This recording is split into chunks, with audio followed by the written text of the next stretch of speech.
Hello, everyone, and welcome back to the Revival League Upper Bracket Semi-Finals. My name is Retro, and I will be your caster for tonight. We have a really great matchup here between the Arctic Wolves and FireBird Esports. They're two teams from the Champions League and Revival League. It's the second and third place team. Second, of course, Arctic Wolves. Third are FireBird, who absolutely decimated Voltage the other night when I played against them on Oregon and Chile. Tonight, they will be playing Clubhouse to start it off. Started off with the bans already from FireBird to take out Habana. I think Habana's been banned both of the times that we've had Clubhouse so far in the finals. As I said before about Habana, she's really, really strong on this map. She can make that basement site really, really difficult to defend because, of course, she has a lot of versatility in the way that she's opening up those hatches. She can use two of those pellets at a time, force you to waste as much utility as possible, whether with those Cade Claws, or I guess that's not something they're gonna have to worry about in any case. Those Cade Claws or maybe impact grenades, they can make it really, really difficult to defend that site. So she's out, as is Dokebi from Arctic Wolves. Dokebi is one of the strongest roam clearing operators that we have. She has a really, really great kit. That DMR hits. It really packs a punch. She's got that SMG-12 in pocket as well. Impact EMPs, smokes, Gone 6 if you don't want to bring the SMG-12. She's a really, really well-rounded operator, so unsurprising that she's gone. And then followed up by a Mira and Cade ban. I think Mira's also been banned. Actually, both of these operators were banned before on Clubhouse when we played it. So, unsurprising to see them gone again, of course. And Mira can make attacking some of those sites really, really difficult. And Cade can, of course, do the same, especially on that basement site. Can make it pretty much impossible to get those hatches opened up and to get inside. But the basement site will be the first order of business here for FireBird. They are doing quite an extensive roam here with Hiram the Bandit all the way up inside of CCTV. Getting droned out quite extensively from these rafters. Getting challenged onto already by the Ash. This is the very first engagement. Those drones coming in trying to spot him out. They know exactly where he is. There's two people rushed in. Gets the first kill, gets immediately traded out. And there goes another trade coming up from Huno. I think Huno got both of those kills there, actually. Hiram only got the assist. And that is a really, really great opener there from FireBird. They did lose the Bandit, but of course the Bandit had already placed those batteries down and did quite a lot of damage as well.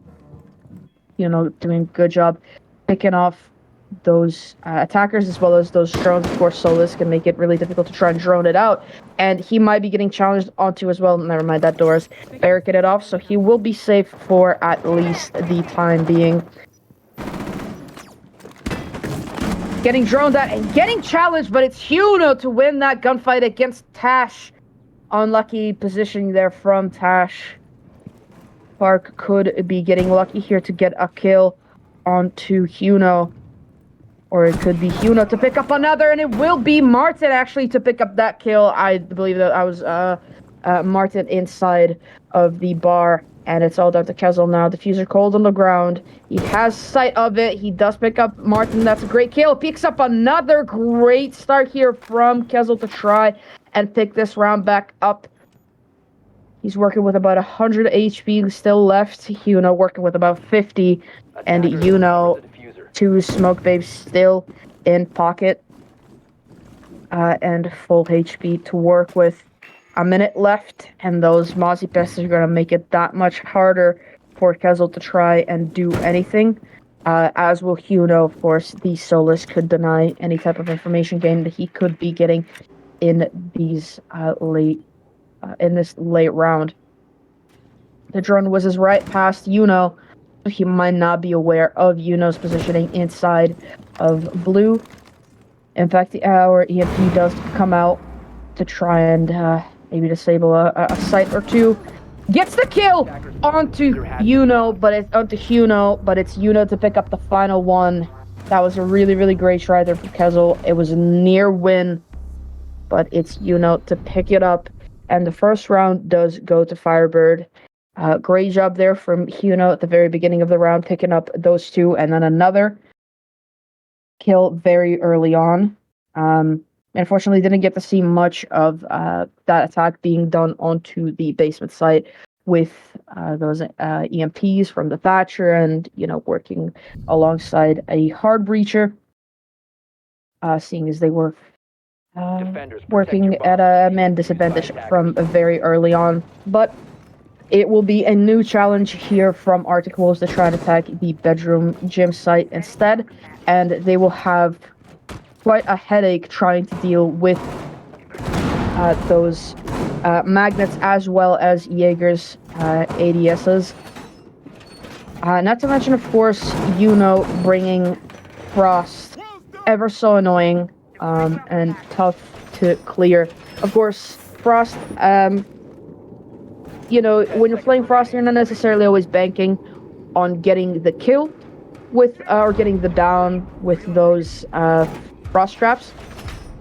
Sometimes you're just looking for your opponents to have their eyes elsewhere. Every time that you're jumping in, either through vulnerable rotate like we saw on the Logi wall, or when you're jumping in through a window, that is taking your eyes off of your potential opponents who might be swinging your head level. You're looking down to shoot a frost trap. Sometimes there's not even a frost trap there, but you're still looking down, and that could leave you vulnerable. An engagement might be coming out here from Noob onto Hiram on top of these rafters. Looks like Noob did drone out his position, but I don't think he's going to be chancing the push just yet. Just doing a little bit of site reconstruction still. A minute is already gone. That wall is opened up, Twift, and Kezel did a great job clearing that up early on and giving them that much of a advantage. Park does pick up the kill onto Hiram, so that Raptors player now gone. That was a great cross setup by Noob and Park. Martin tries to go for a C4. It doesn't hit anybody, and that will be Noob all the way at the top of these stairs and inside of Rafters, trying to cause trouble here for Martin, and that could just happen. Although Losi has that cross angle from inside of Cash, this could be deadly. It is Losi followed up by Yuno to pick up 2 kills, and we find ourselves in a 3 versus 4. Minute 20 on the clock. Yuno with a deadly angle onto that drone hole. Twift already inside of main stairs. Another one goes down. Twift picks up one, can't quite catch the other, and it's all about the Tash. Vertical nade does so much damage onto Martin, but it's not enough to kill him. And it will be the dock of Losi to heal Martin all the way back up to full HP, so all of that damage is not nullified. Both nades gone. Very limited information as well coming out from Arctic Wolves. All of the defenders have pulled back the site. It's all done to Tash. Diffuser cold on the ground outside of the CC window. Getting challenged on, and that is an unsuspecting angle from Yuno to pick up the final kill of the round. Wow, that is a really tight angle to try and contest. I don't think that you can even see them before they can see you. Another great close from Arctic Wolves. From FireBird, I apologize. And it will be FireBird going down to bar stage first before ever heading to CC Cash, which they might not even head off to. So I guess we'll have to see whether they choose to do so. Defenders, protect your bombs from being defused by attackers. Bringing a pretty similar lineup. Actually, not quite, really. Bomb located by They are attackers. sticking with that Frost, still trying to be as annoying as ever. Sticking with, of course, that Bandit. who, you might be looking at those walls getting opened up within the first 30 seconds to a minute, both of those rounds. But that's, or at least in the previous round, but that's not really the goal of the Bandit. It's not necessarily to keep those walls closed, although that is definitely a bonus should it work out that way. The main objective there is to waste utility and to waste time. It takes them a minute to get that wall opened up once they've droned it out and thrown down those EMPs, and then also put the charges onto the wall. Whereas it could be a lot quicker without the Bandit, and it could also be a lot more free because they don't have to waste those Thatcher EMPs. They could use them elsewhere to disable Warden's glasses, or to disable any other type of utility, maybe even those Echo drones. Kind of really interesting that FireBird are bringing that Echo. That could be some play later on, but it is new with the first kill of the round onto Hiram. Great opener here for Arctic as they make their way through this cache side of the map. Castle taking some damage from inside of the bedroom through those windows. Still contesting. Has those drones to help spot out any attackers. Place the pelonade. Park with a well-placed dose of shield to hold off any shots coming up from that way, and allowing Noob to play this a lot safer. That shield now gone inside a bedroom, and about 90 seconds left for Arctic to execute this attack. Those Echo drones could still be a pain for them if they're not careful. Tash inside of Strip could be the playmaker here if FireBird aren't aware. Lussi might be aware, or might just be thinking there's somebody there. I think he probably heard him go on drones there. They're definitely aware of each other now. It's Nook versus Echo. It's the battle of the suppressed weapons. A grenade goes out from Tash, and it picks up the kill into Lussi. That's the Echo gone. Probably the most important kill that we're going to see so far. Attackers recovered the bomb diffuser. A great kill there from Tash. Could be the next one to fall, or it could be the next one to pick up a kill. Kezel still being very bold here. More of those Selma charges getting used up as well. Attacking onto Park. Park baiting a little bit with that shield, pushing all the way inside of the stage, and it is Martin to go down next to Tash. There goes Yuno to Tash as well, and it's all down to Huno. Huno had dropped that hatch. Park going for the defuse now, or going for the plant rather.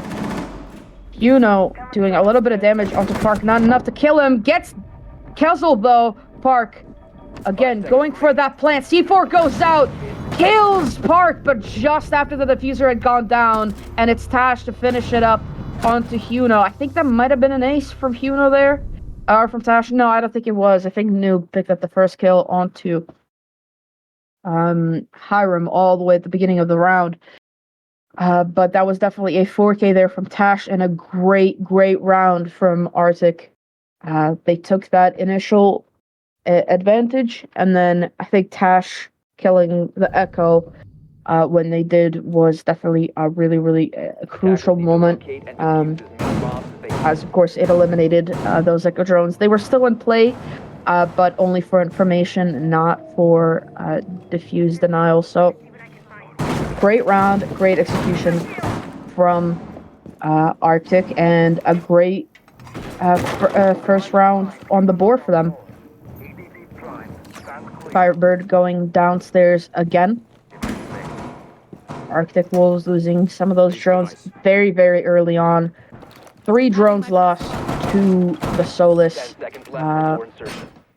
Again, Solus very good. 2 drones. See, that's happened before, and it's happening again. And now look. Okay, I'm really not sure what's going on with the graphic. If you look in the top left corner, you can see how many drones are available for Arctic Wolves. And I swear those X's just are displayed at random. They don't really have any rhyme or reason with the way that they are displayed, because a few times now it's been where I say, oh, they've lost 3 drones, and then I look a second later and no, it's only 2, and then a second later it is 3. So but enough about the drones. It is Hiram who is going to be getting challenged onto first here inside of CCTV as that wall gets opened up. I do believe he's alone up there, and quite a lot of damage getting done onto him. He does have Martin for support inside a bedroom. This is, again, quite an extensive roam. They did it before. Last time it was a lot more lucrative, as by this point they were already in a 4v3. And Lussie, I have no idea how Lussie got so low. Considering that he was playing inside of sight. There goes, gets downed as well. I think that might have been a reset to get him onto a little bit higher HP than what he would have been in. And Huno trying to bait out this Nook. Playing a little bit of ring around the Rosie, and it will be Tash to win out that gunfight. Gets traded out, unfortunately, however, by Martin. So that advantage now gone. However, it is picked back up as Twift gets a kill onto Hiram. Challenging Martin as well. Lussie again still on that very, very low HP. This could be the round here for Arctic. Park picking up that kill. It's Lussie pushing up those stairs. Baits out the res, and it's all down to Yuno as they do trade out Lussie. Wow, a great shot from Yuno to take care of Twift, and it's all down to Kezo. Diffuser in hand, 2 of those impact EMPs, or 2 of those EMP charges still left in pocket. 2 smoke babes left in pocket for Yuno as well. 40 seconds left on the clock for both of these players, but specifically for Kezo to try and win this.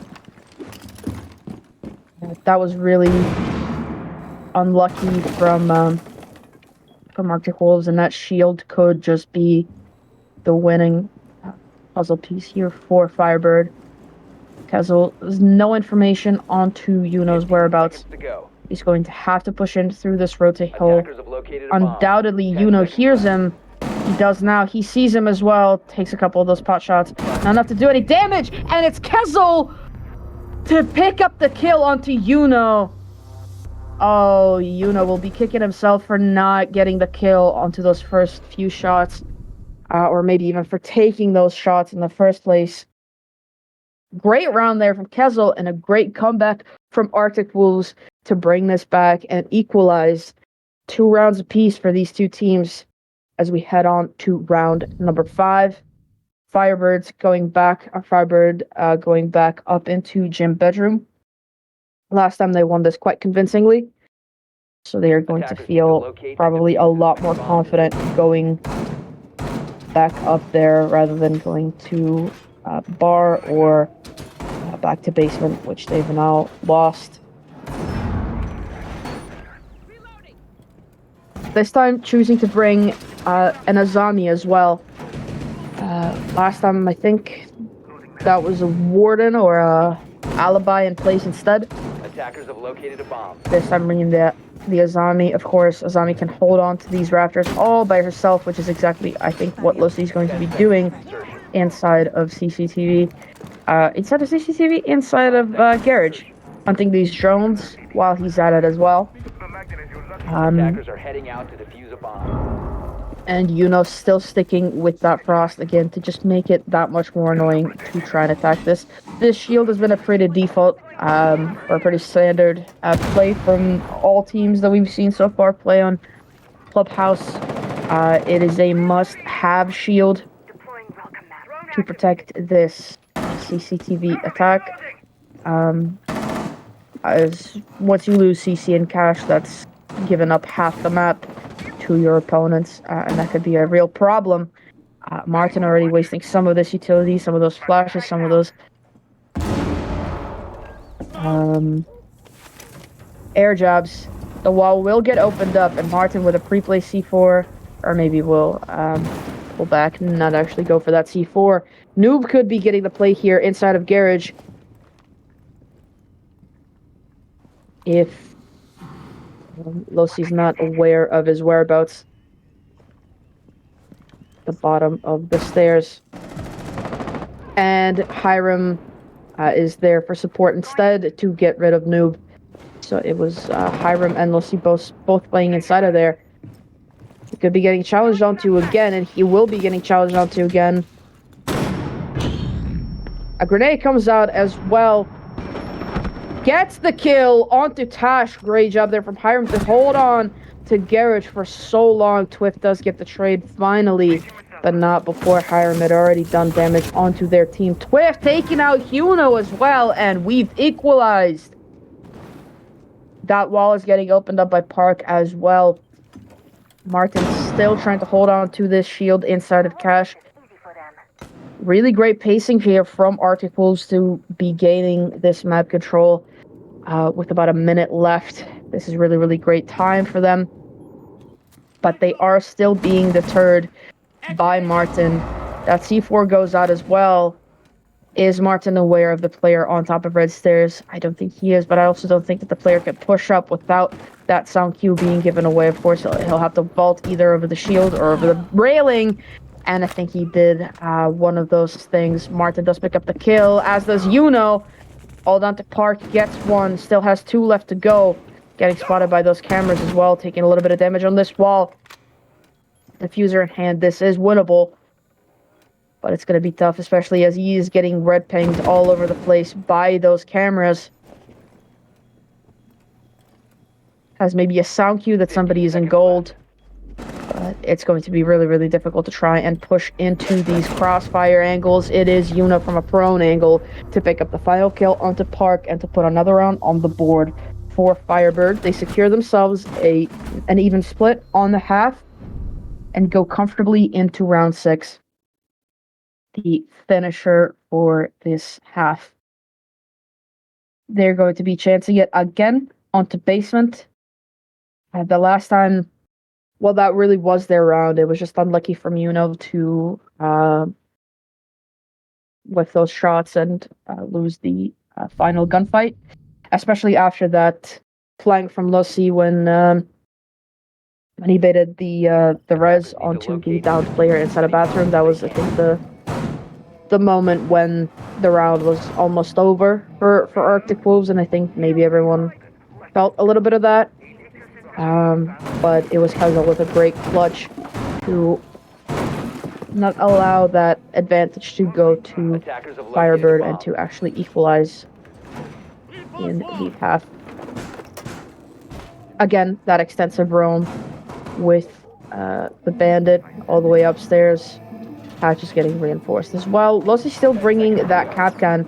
I do believe that the Kapkan was doing a little bit of damage onto these attackers in the previous round. I'm still not sure how or when Lossi got to be 1 HP. That might have been an accidental impact onto himself. This time it will be a C4 through the oil. Is that a hatch? Could that be called a hatch? Opening. We'll call it an opening into Garage. That could pick up 2 kills.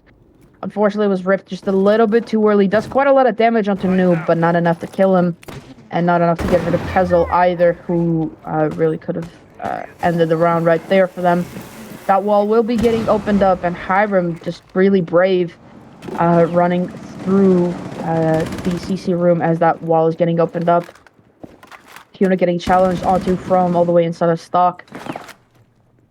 As is Martin. A lot of gunfights are coming out from a lot of these players. Not enough yet to take anybody down.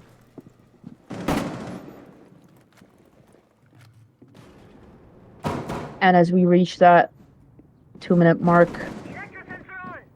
we can see that Arctic have stalled just a tiny bit to get a little bit more of that setup done, and to still try and clear out these roamers. They have information onto Hiram, as Huno is doing quite a lot of damage onto Twift as well. There goes the kill onto Hiram. Again, an exact ping onto him to allow Kezel that kill. and Huna pulling all the way back. They still have Martin to contend with inside of pool table.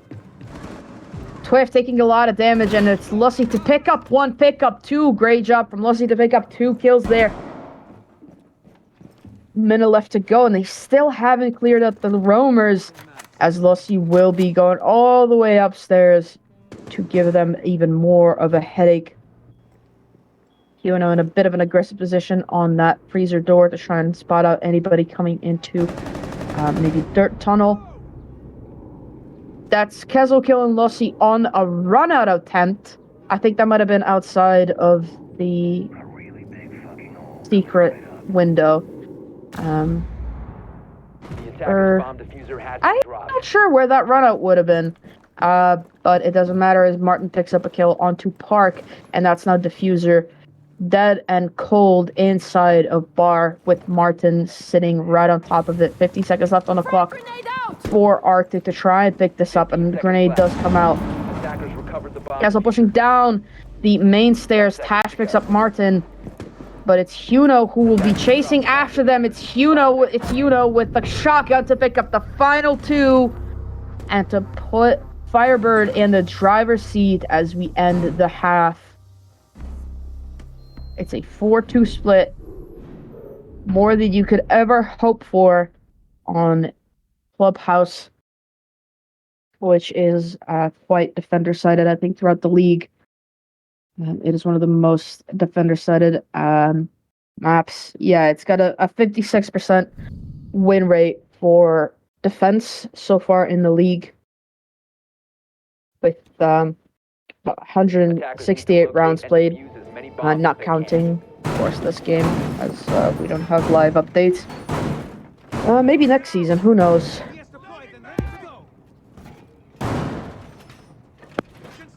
But here we are, Arctic Wolves with their first defensive round down in the basement. I don't think that they're going to be doing quite as extensive of a roam as FireBird did, or if they are, it's not going to be not quite the same way. They are bringing a Goyo, though, who could really slow down the push from FireBird and dictate the pace of this round. Attackers must locate and defuse a bomb.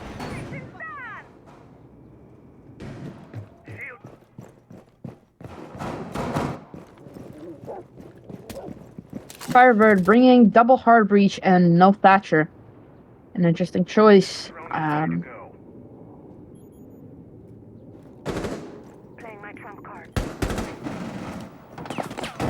Quick, really aggressive. Could have gotten wallbang there through the CCTV wall, which was left unreinforced.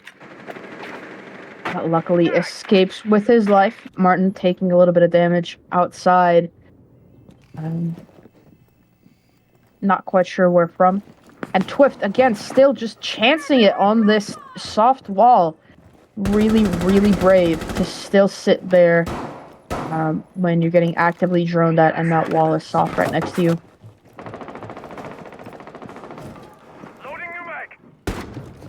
He does drop off, leaving CCTV control up to FireBird, but not before wasting a minute of their time first and wasting more as they are forced to drone out more of this map and find out for themselves that he has indeed dropped away. Tash dropping away as well. Twift making his way down those secret stairs safely, and with 90 seconds left on the clock for FireBird to do this execute, they can finally begin to set up for it. Doing some vertical damage onto those floorboards is Hiram to open up those angles and give a little bit more information onto where these defenders are. Kezel's still inside of bar. He will get challenged on behind 2 angles. Unfortunately, looks away just the wrong second. And that is Huna with the opening pick of the round. This hatch left opened up. This one, not so much, and is getting actively denied from Noob here.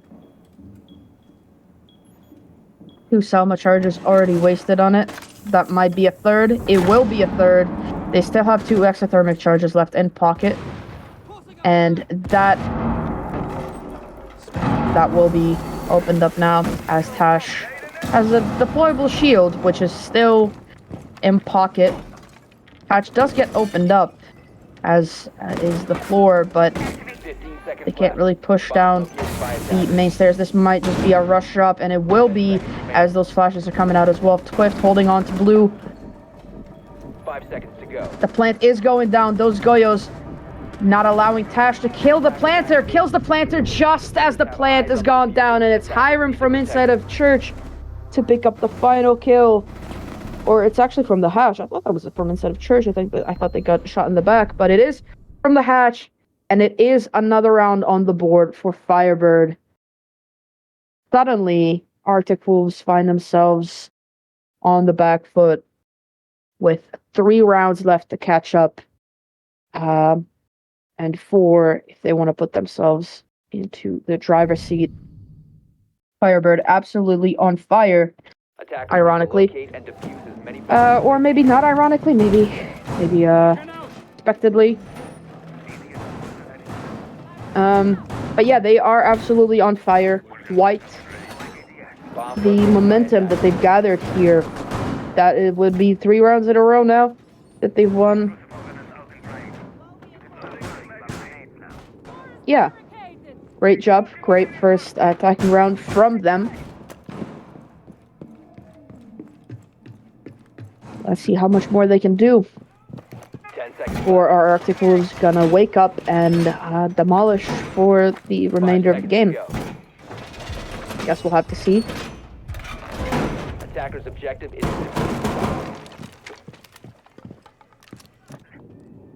they are going the basement side again. Doing the pretty much same roam from what I can tell. Yep, same roam, same hold. Same lineup as well.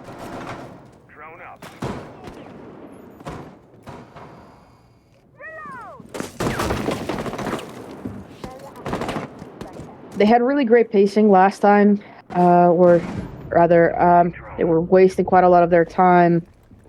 This time, that time that they could waste is going to be shortened by quite a bit as Martin picks up the first kill onto Kezel.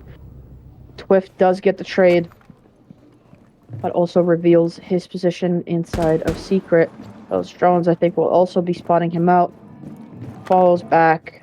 Taking a little bit of damage inside of Dirt Tunnel. Tries to push into there. Is shut down by Noob, most likely. Swift now setting up shop inside of Bar, trying to hold off the attackers for as long as he can, really. Now playing with his life, pretty much. And these drones, clearing out that top floor and making sure that nobody is left up there. So despite getting that first initial death at the start of the round, they've still managed to waste just as much time as they did last time around when they had the man advantage.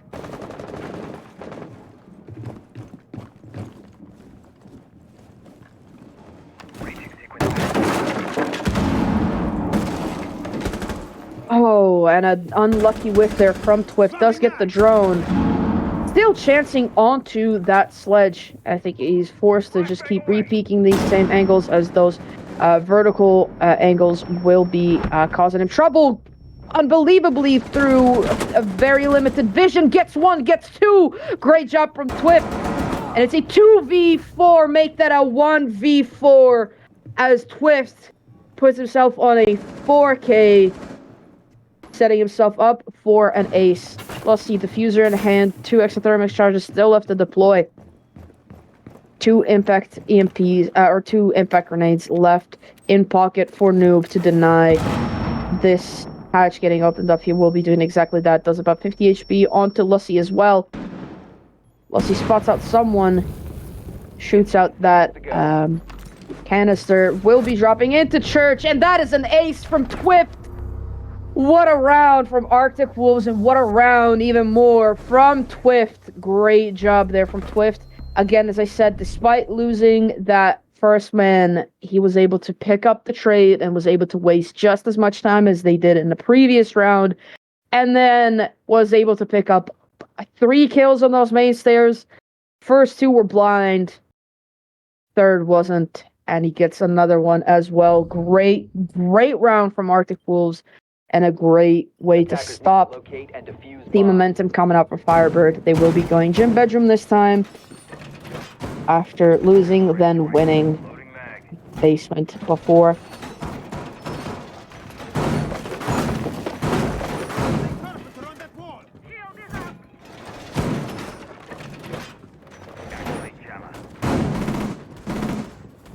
Attackers have discovered the location of a bomb. Bringing quite an interesting lineup are Arctic Wolves. 10 seconds to go. Choosing to go for a castle instead of perhaps a bandit, and of course bringing in mute. Still bringing that shield to play on top of the red stairs, and still sticking with that Azami, who of course can make some really nasty angles, and of course can deny a lot of pushes and a lot of lines of sight as well. A really great operator. She's been banned quite a lot so far this final, so it's a refresher to see her even make it out of the ban phase, let alone all the way through pick phase.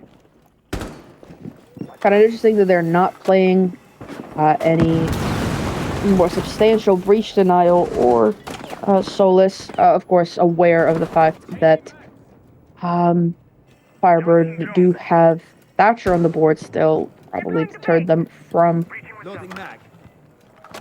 bringing any substantial breach denial as well. That construction wall will be getting opened up as well. And with those Selma charges still left in pocket, they could still deny the breach. They could still get the breach opened up onto Jacuzzi as well. So their hard breach is doing quite the workout here. Those Flores drones trying to clear as much utility as possible here from Twift. But he's staying put.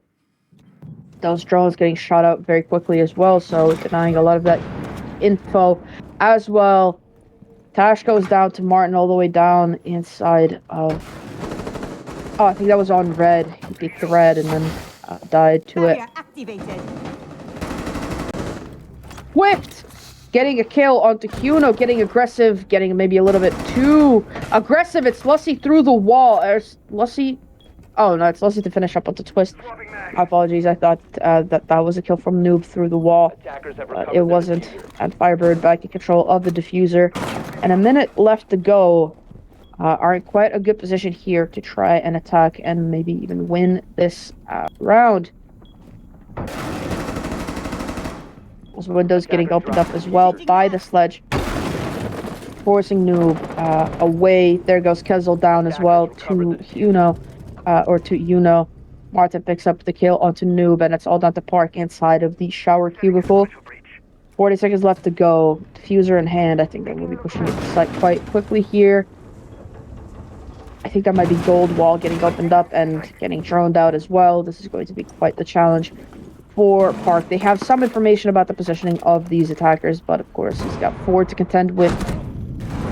Can't quite get the kill onto Martin, and there goes another round for FireBird. They put themselves on match point here, and I think that this is the perfect moment for Arctic to take a timeout, slow it down, take that momentum away from FireBird, and talk about what's happening. Why are they getting aggressive? Why are they losing those bodies? I think Twift might have gotten a little bit confident, coming off of an ace and then getting that first initial kill onto... not sure who he killed first, but getting that initial kill might have gotten him a little bit overconfident, overzealous to keep going, and it hurt him in the long run as he did get traded out pretty much immediately. So maybe just a little bit of that aggression getting countered and getting punished for it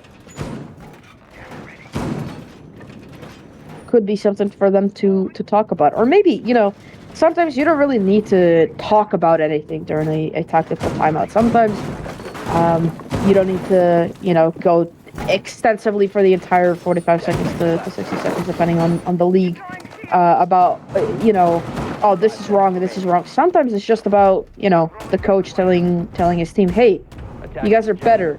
You're better, you're stronger, you know that you can win this, so win it. And it also could be just taking away a little bit of momentum from your opponents, especially when they are as on fire as FireBird seem to be. But new round for Arctic Wolves to try and hold on to. Tash on cameras could be getting challenged here by a Flores drone, could even die to it. Luckily that will not be the case and does deny those drones. Gets off of the cam early enough to allow that. I'm not really sure where Twift is getting shot at from. Might be the window. That wall will be getting opened up yet again quite quickly. Back on drones. Twift still getting aggressive, unaware of the fact that he has been droned. Narrowly avoids death. Does quite a lot of damage there onto Huna. That was a few shots to hit there. We'll be getting droned out again, and it will be Martin inside of these rafters. Could be doing a nice little bit of damage, maybe onto Twift. He's so lucky. He will not be as of yet. He will be lucky there as he gets the kill onto Twift finally. And the opening pick goes to FireBird again. These drones annoying Tash quite a bit, and it allows Huna to push in, get the kill, and open this round wide for FireBird again. In control of quite a bit of this map. Located a bomb. Attackers have recovered their diffuser. Iron just avoiding death there from Noob. And picking up the kill onto Noob, getting traded out immediately there by Kezel, who is getting actively droned at, and those Flores drones will make it that much harder to hold on to his position.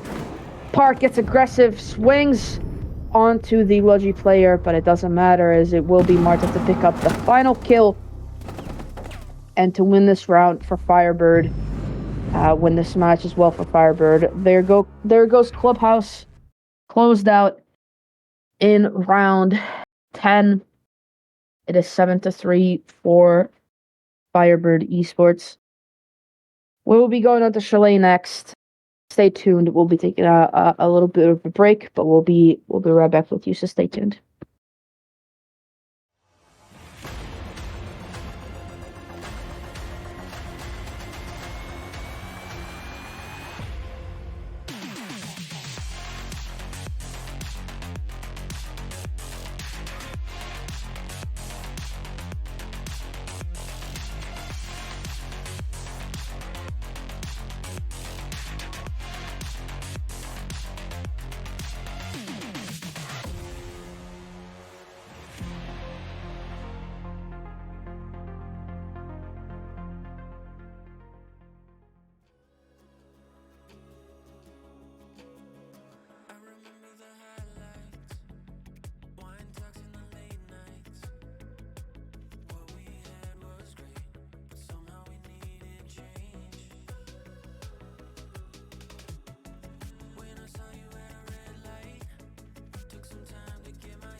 to tend to.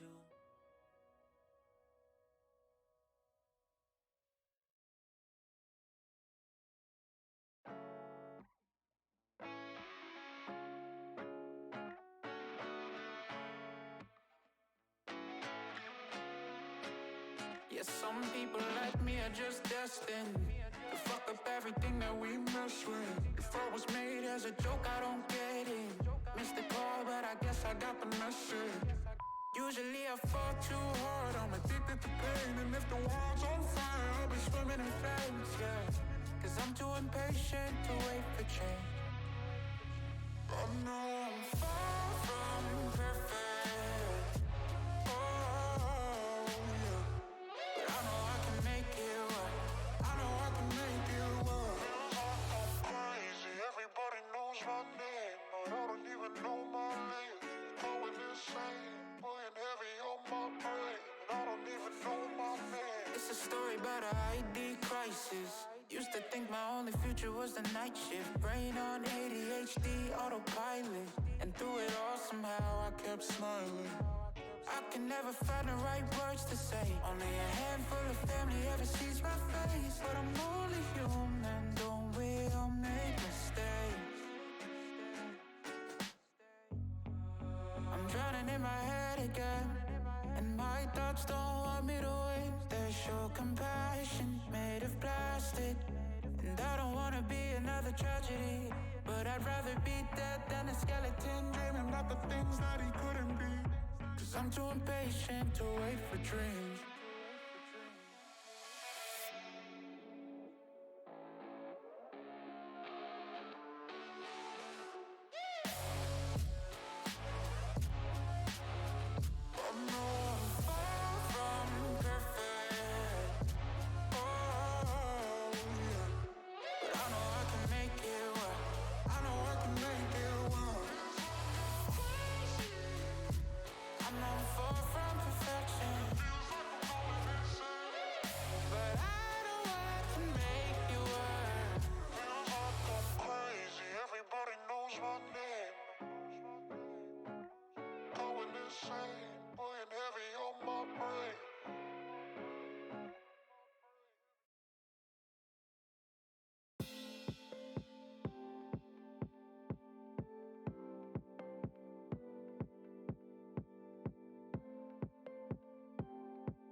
Hello, everyone, and welcome back to the Revival League Upper Bracket Semi-Finals.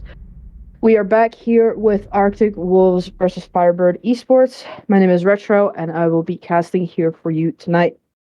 We just saw these two teams go up against each other on Clubhouse. It looked pretty tight at the beginning, in the first half, where it was a lot of back and forth between Arctic and FireBird. But the longer it went on, it was just FireBird's game, and they won it quite convincingly 7-3. So we are looking for Arctic Wolves to make it up here tonight, and to bring it on to bring it on to map 3, to keep themselves alive for the remainder of the tournament. Of course, if they lose this, they aren't losing their place in the tournament. They are just going down to the lower bracket. But should they lose a game there, they are out. So they really want to keep this going for as long as possible to, of course, have that advantage of the double elimination upper bracket. Anyhow, the bans have already begun here on Chalet. Chalet has 100% pick rate so far in the league, or at least in the finals, not really in the league, but it does have it in the finals. This is day 4, and it is the 4th day of seeing Chalet. So the bans have come out. It's Nook, Dukebi, Mira, Jaeger. Nook also, I think, has if not 100% ban rate so far in the finals, it's got something like 90 something percent, because it's been banned in, I think, every single map. But one, I think maybe day 1 or day 2, Oregon didn't have a Nook ban. Every other map has had a Nook ban. Actually, I'm lying. I'm literally lying. We just saw Nook get played quite a lot on Clubhouse just now. So, I guess this is the day I get outed as a liar. Anyhow, the Jaeger ban is quite interesting. I think that's the most interesting ban out of all of these, because we've already talked at length about why Nook, Mira, Dukebi get banned so much. Of course, Dukebi is a really great roam clear operator. So is Nook, really, if you think about it. And we saw how powerful Nook can actually be. We saw Tash be quite explosive with the Nook in the previous game. So it's unsurprising the FireBird want to get rid of her, especially on a map like Chalet, where there's a lot of ways for you to sneak up on the defenders without them even knowing that you exist. But as I was saying, the Jaeger ban is quite interesting. Of course, it makes some of those positions a little bit harder to play for the defenders. For example, that library position, when you're tucked in the corner on the southwest side, that would be, or even that top library shield. But enough about that. This chimney position that Martin is currently playing at is being challenged onto quite a bit by a lot of these nades. And there goes the swing! Great swing there from Martin to take care of Tash. And that is after all of those nades are gone. So is the Iana and all of her clones. So information will be limited. On the bottom floor, getting challenged onto. There goes a trade, and there goes another. Kezel and Noob both picking up a piece to bring the men advantage back into the arms of Arctic Wolves after they lost it briefly with that first pick going to FireBird. 90 seconds left to go, and that top floor control, I think, given up now. Actually, no, it's not given up. Martin is still fighting for his life upstairs. Swift and Noob both challenging Hiram on these library stairs. Martin will pick up a kill, gets traded out, however. Noob chasing Hiram a little bit. Does decide to give it up, though, and there goes the 3K for Kezel as he picks up Hiram upstairs on the rotate. Does pick up one, though. Does get traded out, and the first round of this map does go to Arctic. Great opener for the man. Great start. Wow, that was a nice pre-fire through the wall. It must have had some info. Probably after the death of his teammate. So great job there from Arctic to put themselves on the board here already in the first round. That does effectively end the streak the FireBird have been on. I think that was... Well, actually, it wasn't, because they did lose a round before on the previous map. So it wasn't that much of a streak. I think it was 2 rounds that they were on. But a streak nevertheless. This does effectively end it. And it puts Arctic Wolves in a little bit of a driver's seat, at least for the beginning of this round. That is an interesting way of getting rid of the glass. Of course, the glass could be quite like the sound insulator. 5 seconds left. That drone could be big, or it could get immediately shot up by Martin, and it will be big as it does get left up, and that will be I actually think it might have just got eliminated there by that impact grenade. So that drone will not be as big, but of course, had that drone been left up, then that would have been perfect to give live pings onto Martin and his position in this chimney area. Getting droned out, and a little bit of a challenge coming up from that window as well. Not enough to do damage, and that drone is up there, actually. That drone that I could have sworn got eliminated by that impact grenade did not get eliminated. And this hatch play with the Ying and the Amaru could be the winning piece here, but it isn't, as Lussie and Hiram both pick up a kill. The diffuser will not be going down unless the down you mean is a down inside of sight. There goes Yuno with a kill. Still has to go for the shotgun kills, as that SMG-11 will be out of ammo. Rotates around finally to be able to reload. Martin back on site, and Noob and Park are both inside of West Main entrance trying to do something. And Noob just rushing straight in, as is Park. They both pick up a kill. And it's all down to Hiram. The diffuser is still cold inside of sight, and a lot of that information will be given to Hiram, but the diffuser will be going down. And it's a vertical angle from Noob to take out Hiram, and a round that I thought for sure was going to FireBird does indeed go to Arctic, and a great job there from Arctic to pick up the second round as well. Put themselves into even more of a driver's seat and to establish dominance so far in this game on a very, very defender-sided Cholet as well. It's got a 55% defender win rate so far in the league, so to be picking up 2 rounds on not only very defender-sided map, but on a very defender-sided sites as well. Kitchen and Bar are both hugely favored by a lot of teams, and this seems to be a very, very strong sites for defenders. So great job there from Arctic to eliminate any bit of comfort that FireBird might be finding in playing typically really difficult to attack sites. Great job. And FireBird will be going back into Bar Gaming to try and hold on to that after they lost the kitchen site as well. Attackers are moving to defuse a bomb. I do not recall if they had brought the Frost before. I don't think they have, so that could be an extra added bit of challenge here for Arctic if they do not spot that out.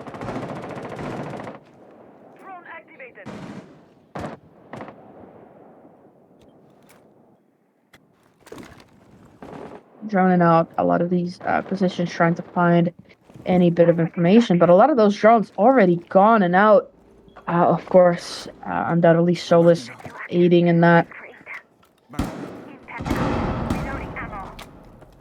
I'm really disappointed that we haven't seen any Brava play so far in this matchup. We've had Brava come up before in games so far in the finals, but we haven't had it today between Arctic and FireBird, which is really disappointing. I really wish that we did. Brava, of course, the brand new operator coming in with Operation Commanding Force, can hack Defender gadgets and any electronic devices deployed by the defense and use them against them. So cameras such as this bulletproof camera could be used against the defense, as could alibi prismas or Capcan traps, most notably. I think that's been everybody's favorite. Great job here from FireBird to stall for time as much as possible here, because 90 seconds have already gone, and Twift, Arctic are still not in a position to really attack them, clearing out a lot of this utility. I don't think that they are able to get rid of that shield just yet. Tash doesn't need to get rid of the shield as they get the kill instead onto Yuno with that grenade. I'm not really even sure how, and it's followed up by another coming up from Park. Hiram gets down inside of library as well. Lussie does pick up the trade onto Twift, but not before Hiram goes down inside of library. They will be getting picked up here by Lussie, or by Martin.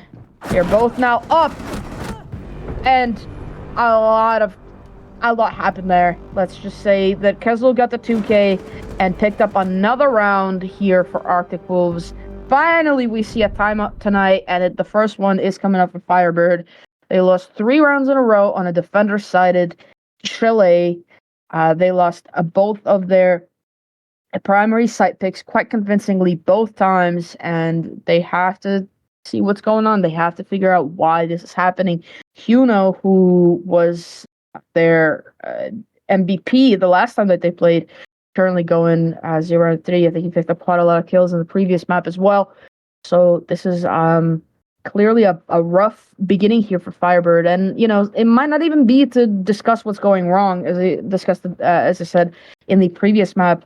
When it comes to tactical timeouts, sometimes it's not about figuring out, okay, this is wrong, we got to fix it. Because, you've only got 60 seconds. You can't really discuss at great length what's going wrong. Sometimes it's just about slowing down the momentum that Arctic are gaining quite convincingly here.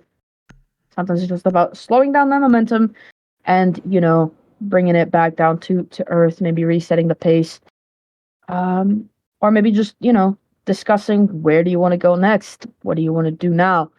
Noob briefly picking onto Blitz and then picking onto Monty, actually, which could be the play, seeing as FireBird have now picked and locked onto the basement site where Monty really shines.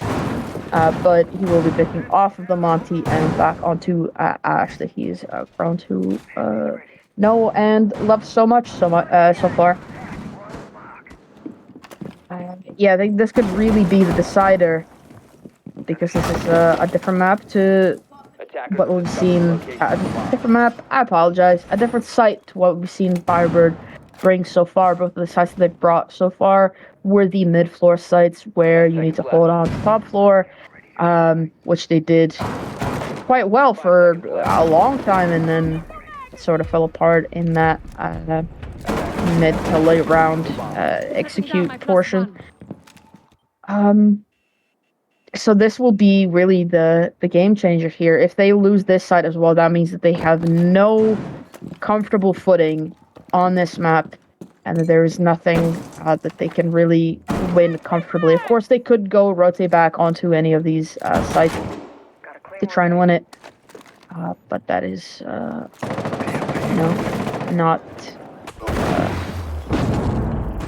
the most likely outcome.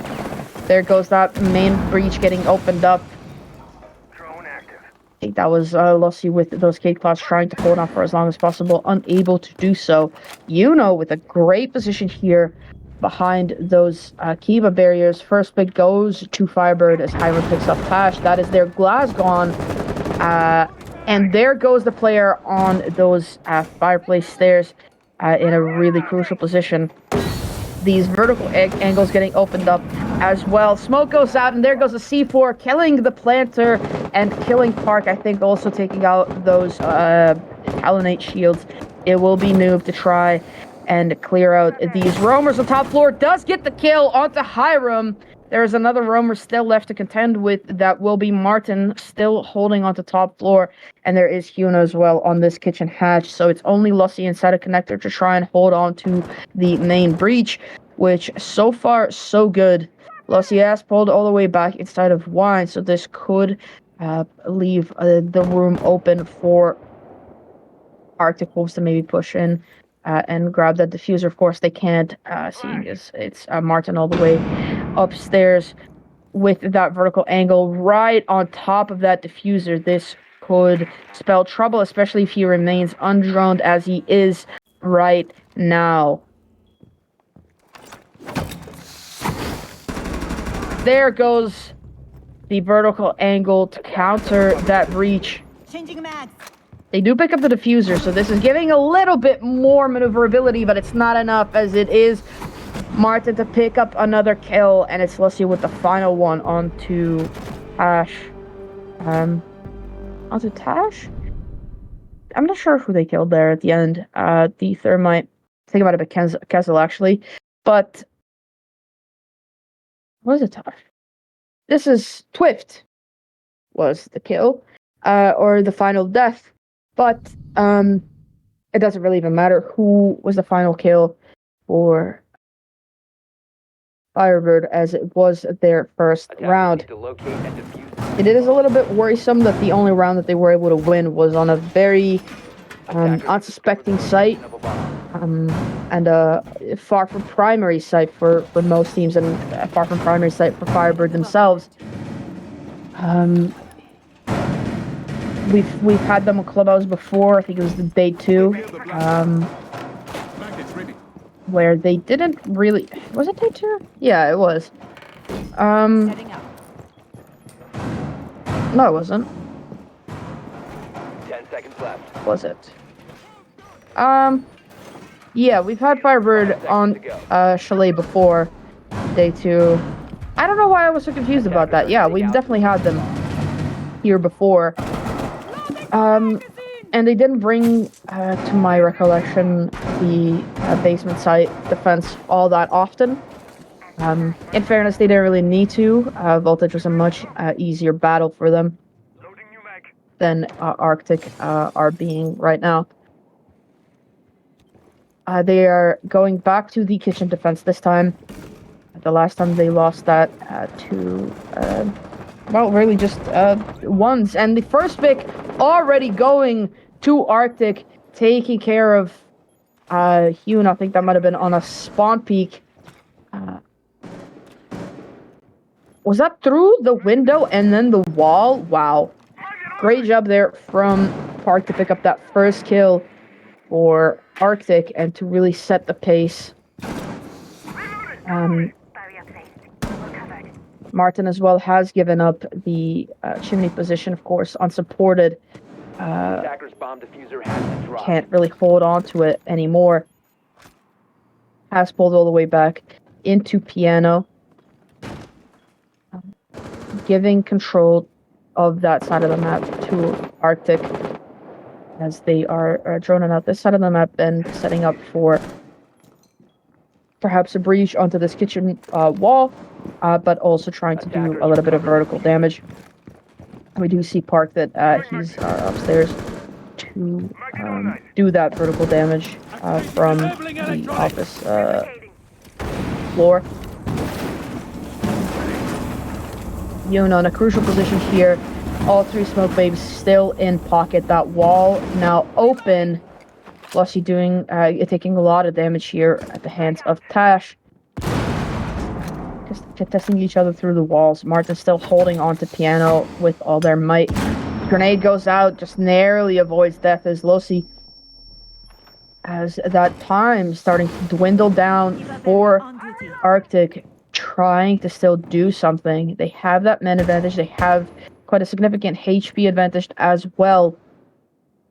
They have a lot of map control, but is it going to be enough? It might be now as they take care of that smoke in a crucial position at that breach. All three smoke babes were still in pocket. Lussi picks up a kill onto Tash.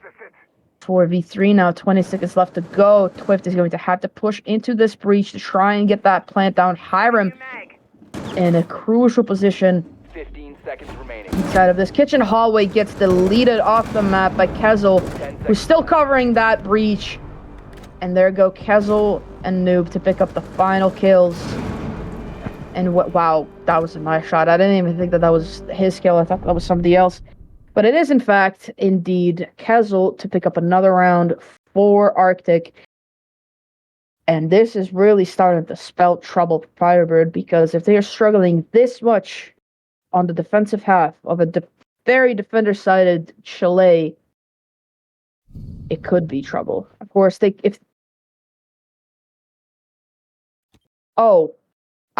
just been given information from Happy, the producer, that this is supposed to be FireBird's best map. So a defender-sided map, their best map on the defensive half, and they are going 1-4. It's really not something that you want to see, but not all is lost yet. They still have the entire second half to go through, or at least as much of it as they can. And it could just be, a day when Chalet isn't defender-sided and Arctic could prove to be struggling just as much. And again, that drone gets left up on that plant pot that will be given live pings onto Martin and his position inside of that chimney. Hold. Attackers recovered the bomb diffuser. Oh, Lord. I say this often, because I do think that it has to be said. Siege is not a game of kills. There are so many statistics going into a team's lineup and into a player's performance that aren't shown on the scoreboard. But a kill disparity between these two teams, I think, does have to be pointed out. As we see Kezel and Noob going, both picking up quite a lot of kills, 10 and 7, and we saw Tash go have 12 kills or something like that in the previous map. Huno, their previous MVP and the usual top frag, currently going 0-4. Really, really rough going there from him. Maybe it could just be a rough round or a rough couple rounds, but he could, of course, go absolutely nuclear in the second half.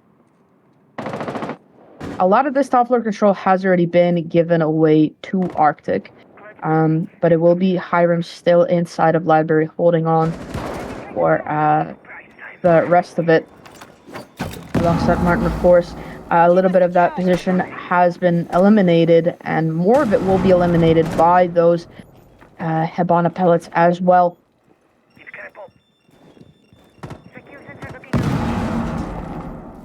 More of that utility being cleared out, and Flores, which we've seen get banned quite a lot, especially on Chalet, is making swift work of getting rid of those shields, and a drone, ironically, is what's going to be spawning out, the Solus. He's forced to rotate back upstairs, or back on top of these stairs.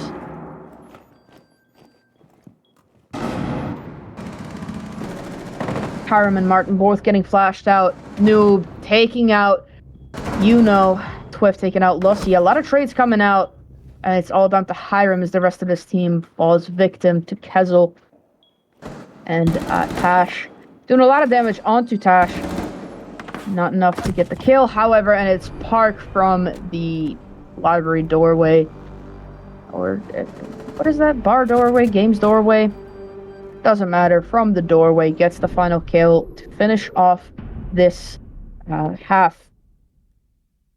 A 5-1 lead after a 7-3 loss on Clubhouse is a really, really great beginning for Arctic. They put themselves a step away from match point and put themselves in the driver's seat for this map for sure.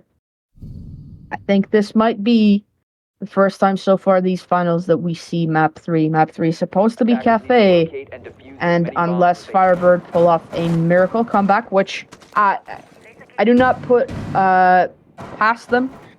We've seen them do even bigger things. I think we are seeing Cafe tonight. And no one would be happier than me to finally see a different map than Chilean Clubhouse. Of course, we've had Oregon, but that has been the only difference maker here. So I would really love to see. I think Cafe has actually been supposed to be the third map for every single play day so far. We've just never gotten around to it. It has been a 2-0 sweep for every team so far, including FireBird against Voltage the other day. So, it will be quite fun if we do get to see Cafe finally.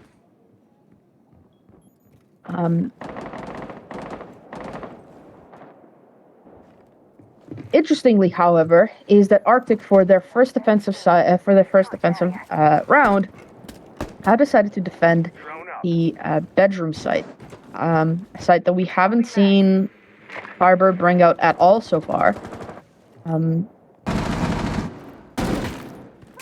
They are bringing a rather similar lineup with that Azami and that Alibi and that Wamai, but the deviators here are, of course, the Rooney and the Warden. Warden, of course, able to sustain any flashes or any yings. Any Candelas coming out from Ying. Both taking quite a lot of damage, I think, from the window inside a library. And the first kill comes to Hiram as Kezel peeks is just the right moment. Swift on very low HP, now left completely isolated inside of library. It's Martin to pick up the next kill onto Tash, actually. Park is the one to finally pick up a kill for Arctic. A very, very long angle shot with that DMR that packs a punch. Swift chancing it here. I think that might have been Tash that was isolated inside of library, not Twift, as I earlier had said. Twift, I would say miraculously surviving that breach getting opened up right next to his face. Does get taken out, however, as does Park, and it's all down to Noob getting spotted out by that clone. And it will be a window shot from Martin to pick up the first round of their attacking half here for FireBird. I think this could be just a day where Chalet isn't defender-sided, or it could just be the site that they picked. You know, they didn't pick the primary site of Bar Gaming. They went for a bit of an off-kilter choice instead. So this could run long, folks. Make sure to grab your snacks. Make sure to grab your water. Of course, as a dear friend of mine always says, remember to stay hydrated. So this is a hydration reminder for all of you watching. This could run long. Attackers have discovered the location of a bomb. But running long for this map is a long way away. As we see Arctic setting up for another defense here. This time choosing to go for that primary site, or one of those primary sites. I think the bar gaming and kitchen dining sites are, if not exactly 50-50 split between being primary sites, it's something like, 42 and 54 or something like 42 and 52. What the fuck? That doesn't even make. Laying out the welcome mat. I'm at 48 and 52 for being the primary site. Going mobile cover. Attackers have dropped the bomb diffuser. Attackers have recovered their diffuser. Bit of a diffuser swapping hands situation. Of course, nothing to worry about. Just something to note.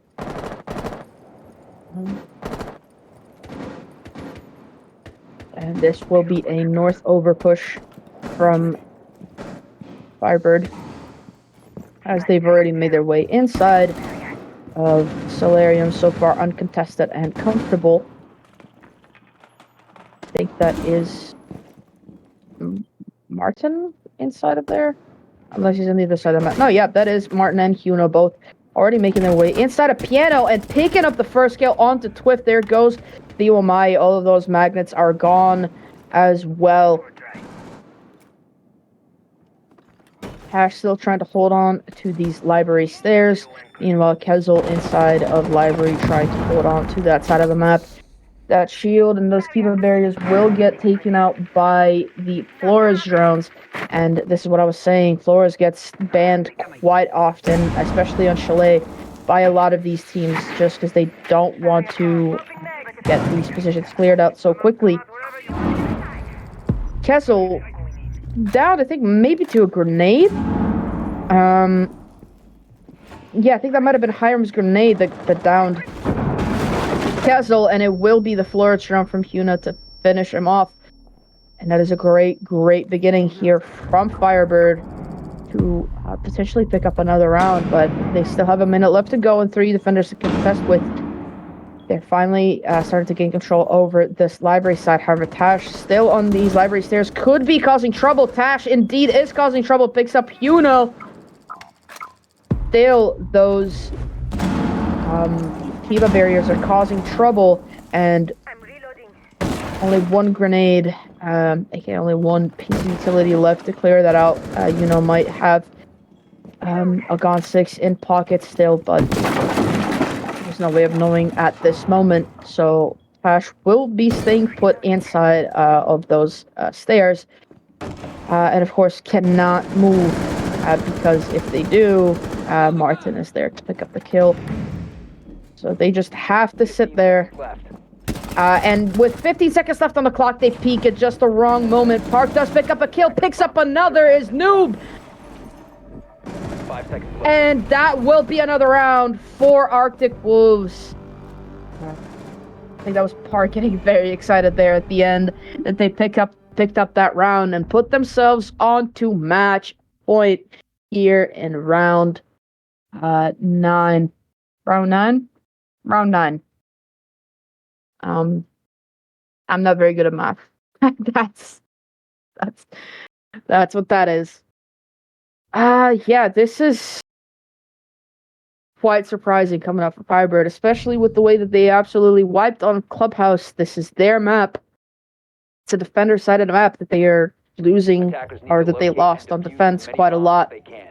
And down to basement are Arctic Wolves to potentially finish this off 7-2. Wow. Located a bomb. Quite surprising turn of events, I will have to admit that.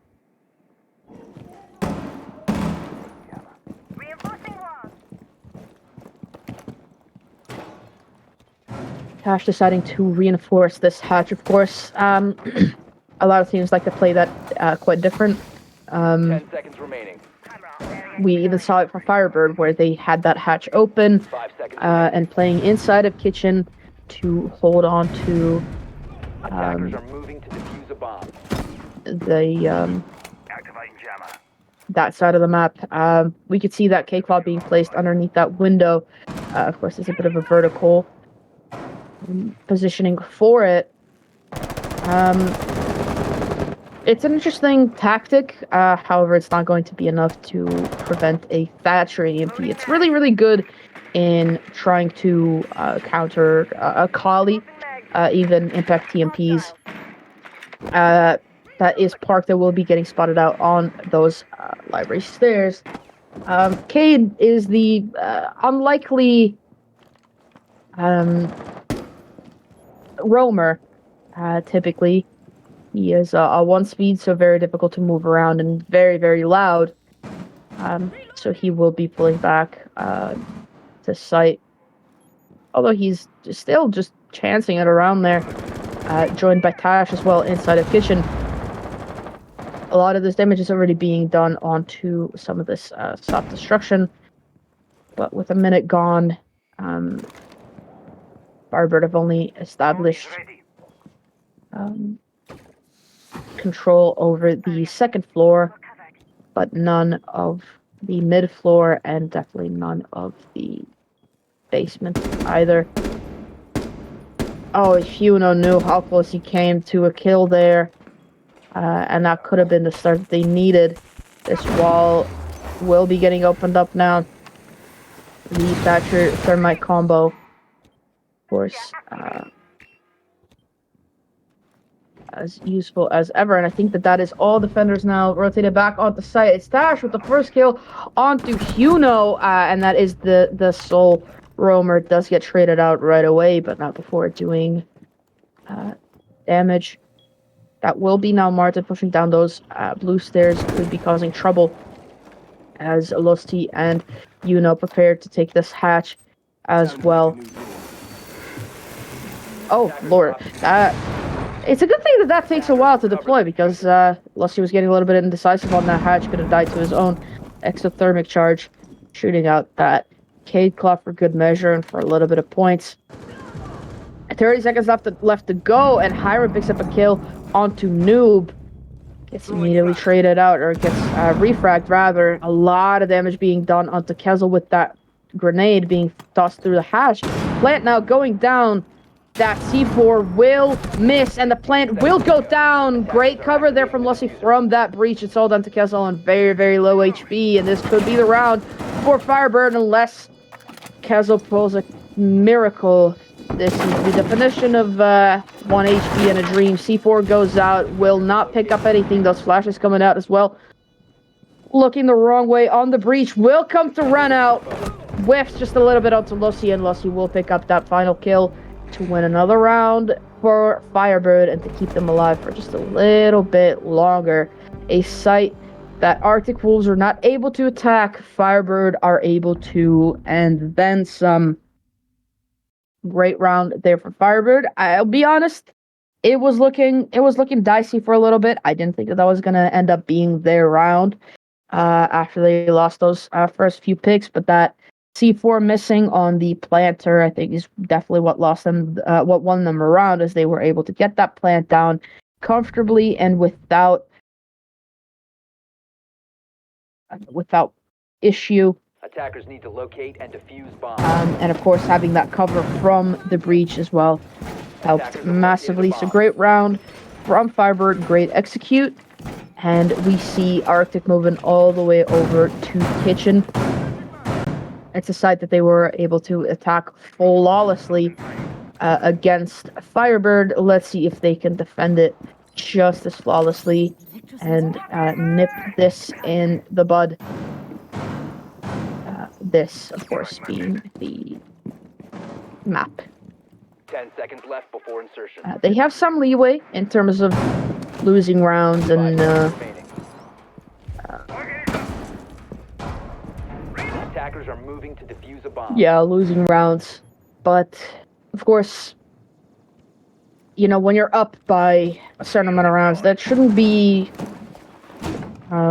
you shouldn't be looking at that as the amount of rounds that you have to goof around with and, you know, do silly rushes with Amaru straight into side or something like that. But it is merely the amount of rounds that you have to give yourself, you know, room to breathe if, you know, maybe you still have some kinks to work through. But it really should be getting closed out quick, because you don't want to be giving away the advantage that you have. And also, you know, longevity and mental is a really big thing. You know, the longer that this map goes on, the longer they are going to have to wait to take it to Cafe.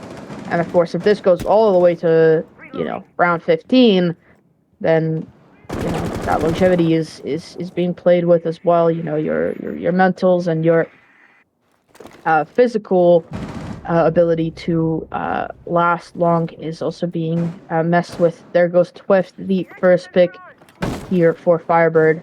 That is the Wamaigon, and so are all of his magnets. All of this south side control is being given up by Arctic.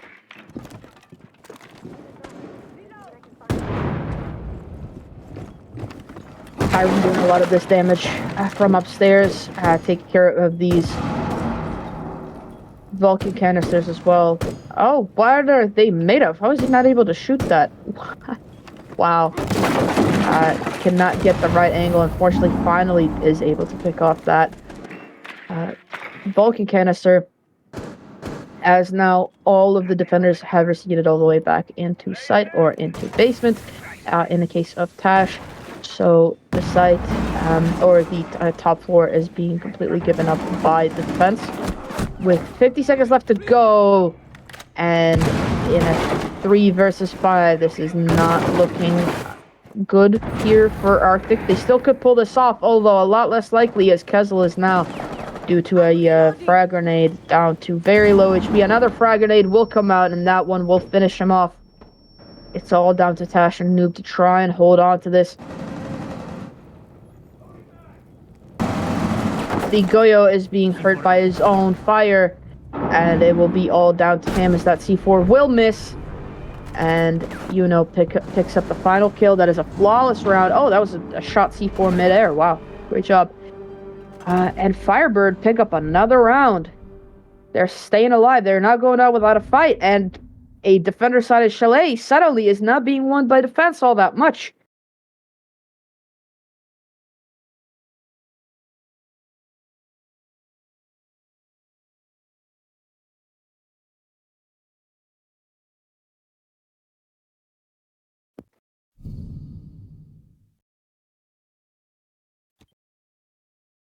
Attackers need to locate and defuse.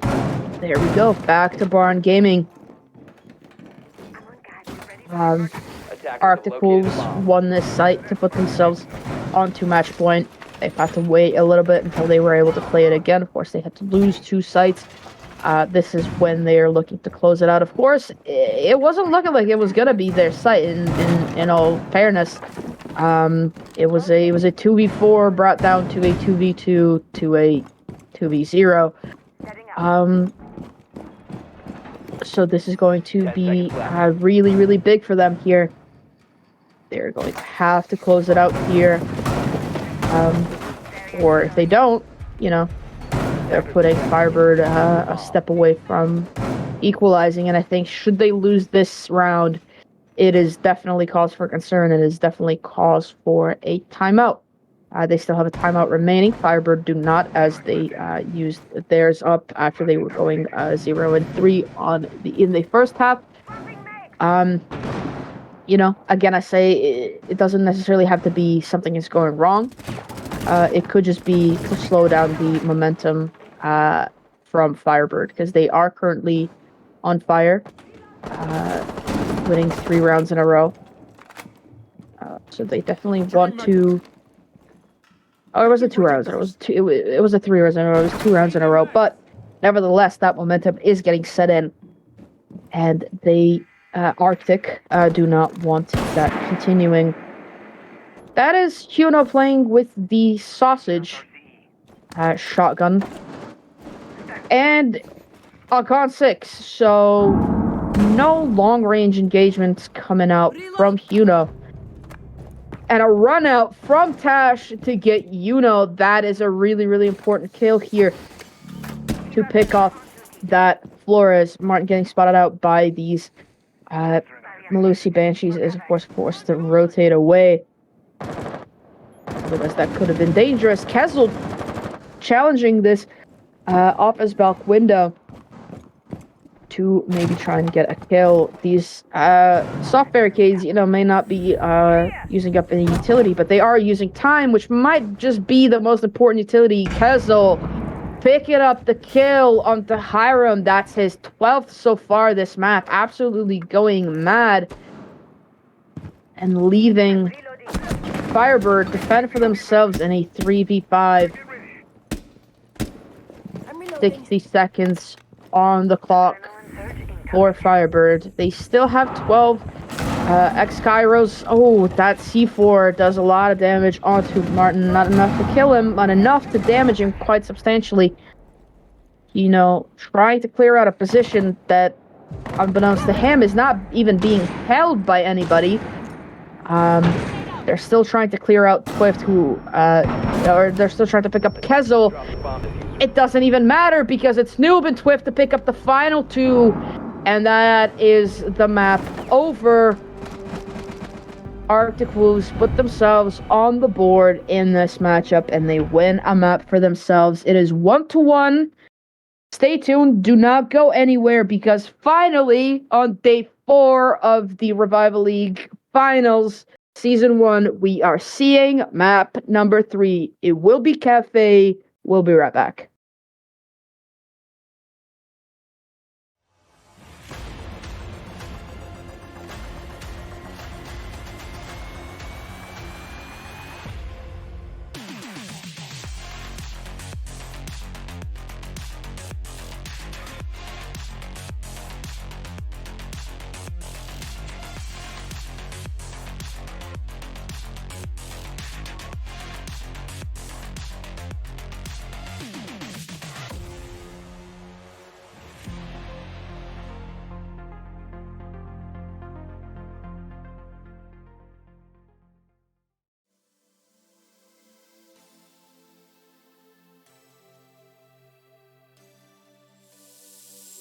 Never felt the way that I feel tonight. You've got me feeling like this moment's so right. You take me to that special kind of place. And now I'm dancing like I'm losing my mind. Your touch sends shivers down my spine. You make me feel I'm living in a dream. You got me going crazy.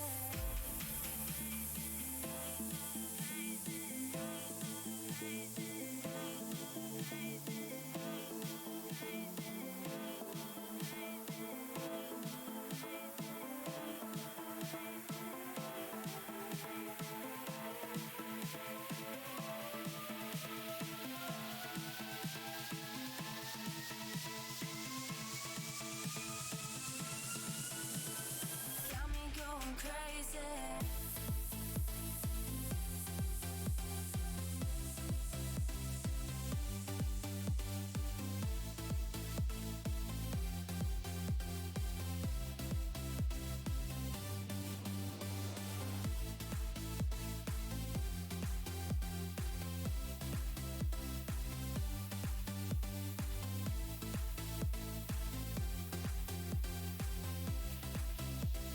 Got me going crazy.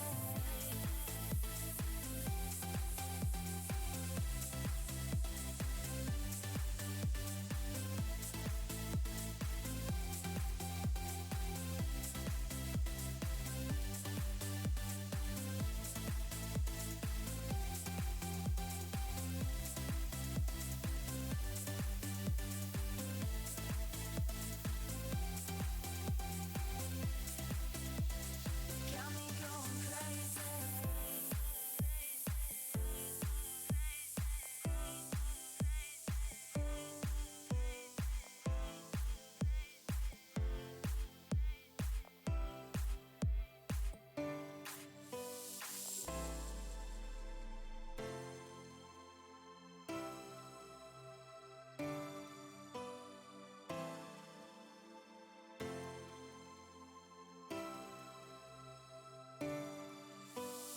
I've never felt the way that I feel tonight. You've got me feeling like this moment's so right. You take me to that special kind of place. And now I'm dancing like I'm losing my mind. Your touch sends shivers down my spine. You make me feel I'm living in a dream. You got me going crazy. Crazy.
Welcome back, everyone, to the Revival League Season 1 Upper Bracket Semi-Finals. It is day 4. We've got Arctic Wolves versus FireBird Esports. My name is Retro, and I have been casting, and I will be casting this final map of the day. I am very excited. This is the first time that we are seeing map 3 in the finals, and I could not be happier. We've had quite an upset here so far.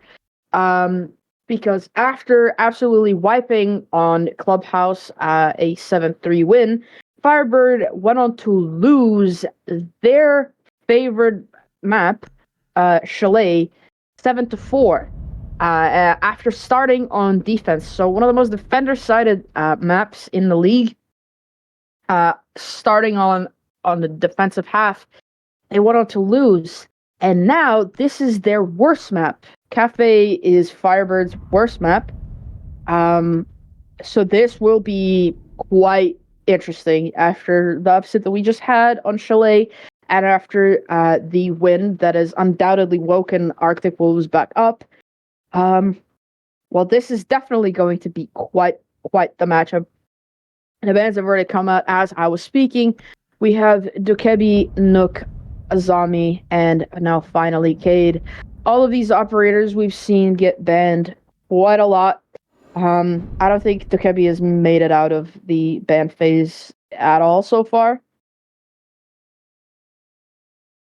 Cade has, for sure, as has Nook and as has Azami.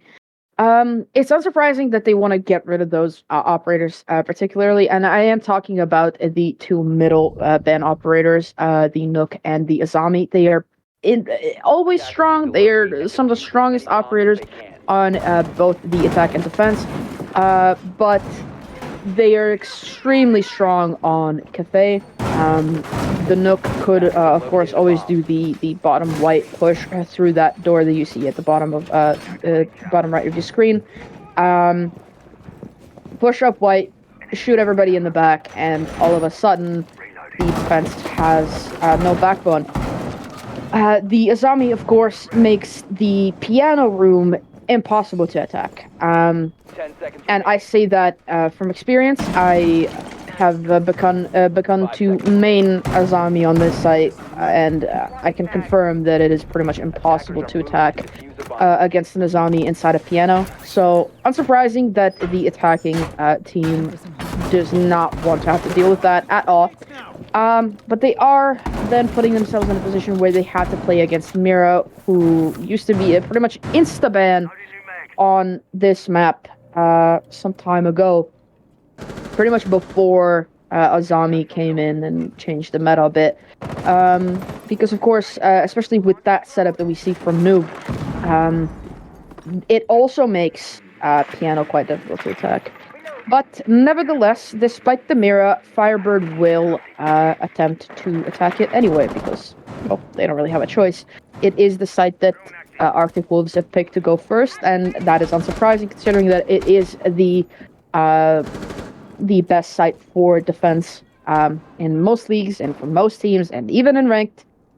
It is one of the toughest sites to attack because, of course, you can only attack it vertically or throughout those windows, or through those windows, which is also not that simple.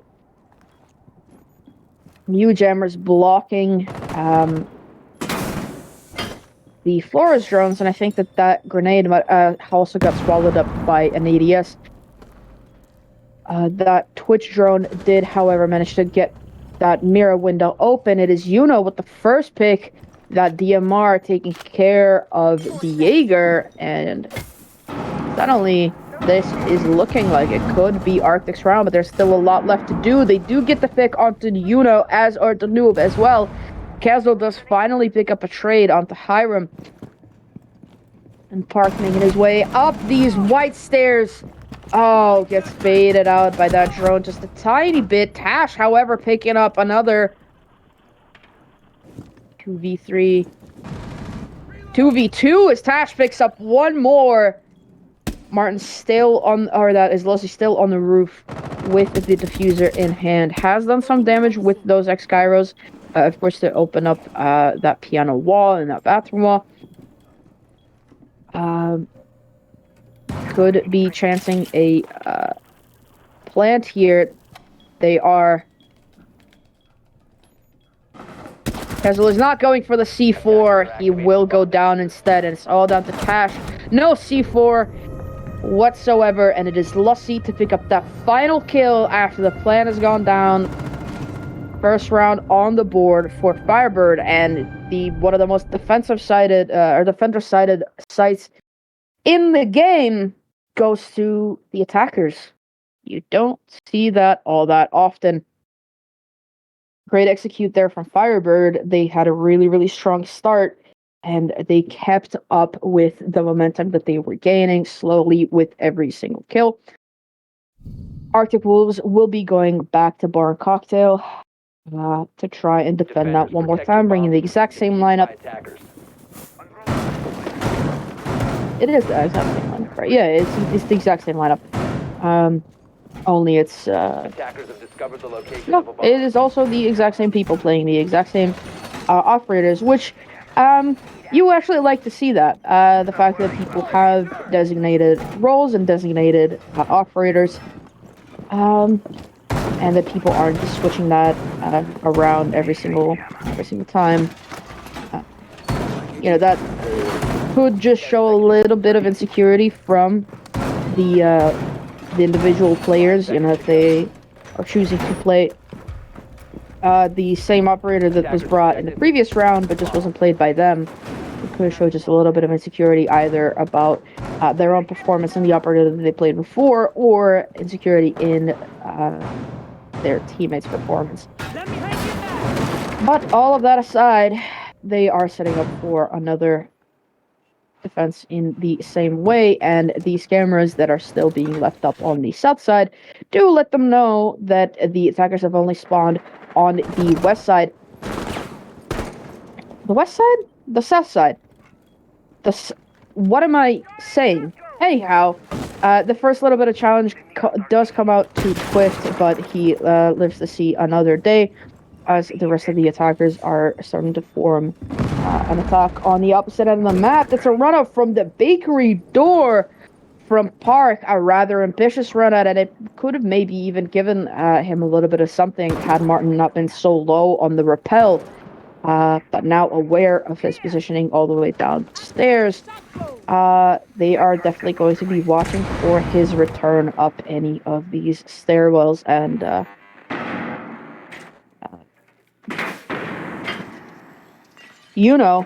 escaping these guns as well as those Mew Jammers to pop both of those mirror windows. That is the perfect twitch there.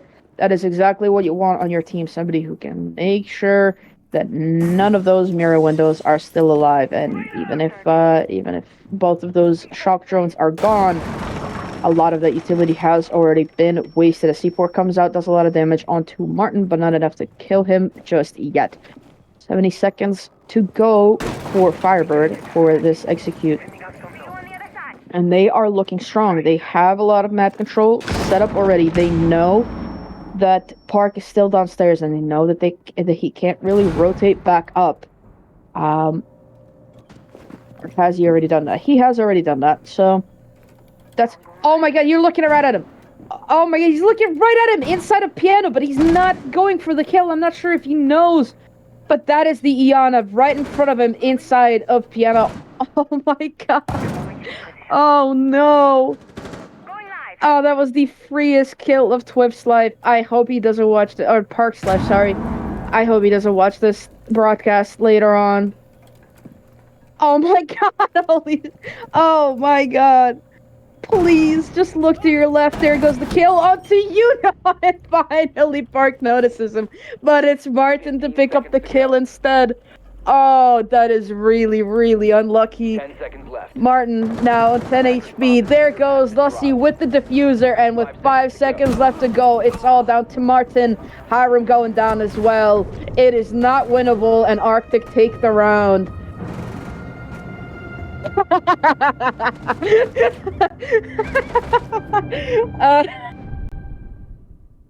Oh my lord. That was. Thank you, Happy, for staying on Park for so long. I I don't know what I would have done if I hadn't just watched him there for 30 seconds staring straight at him. Oh, I can't even blame him too much. I mean, sometimes you're just, especially because he was holding that angle from the push from Cigar from that piano wall. And also, you're not really expecting a person to be there. Why would a person ever be there? And you aren't dead already. So I totally understand Park, but it is it is still funny. It's still very, very, very funny. And as I said, I hope that he doesn't watch this broadcast because I don't know how long he thinks that he was staring at him after he died to it, but whatever he's thinking, it's probably way longer than that. And they are setting up for a kitchen defense this time around. That tends to be the second primary, or in other words, the secondary site for most teams. It is one that's pretty difficult to attack. It is both vertical and horizontal, and it is very challenging in both of those ways.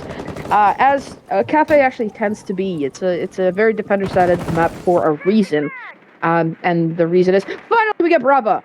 Finally, in this matchup, we get Brava. We've seen her played a little bit so far in these finals, but not really in this matchup. And that Brava drone, although it got shot out immediately, did take care of that view jammer on the wall, which will allow Lossi to be able to breach that wall when the time comes, unless, of course, Kezel just goes mad and takes a view jammer from elsewhere and puts it on that wall, which wouldn't be, I guess, too radical of a decision, but it's just very, very brave to try and go back up to that wall. And, of course, to take that utility away from somewhere else. But for those who might be unaware, Brava, who is currently being played by Yuno, is the brand new operator coming in with Operation Commanding Force that can hack Defender gadgets and any Defender electronics that have been deployed and use them against them. There goes the first kill, Martin onto Tash. And I think this will be Noob to fall next.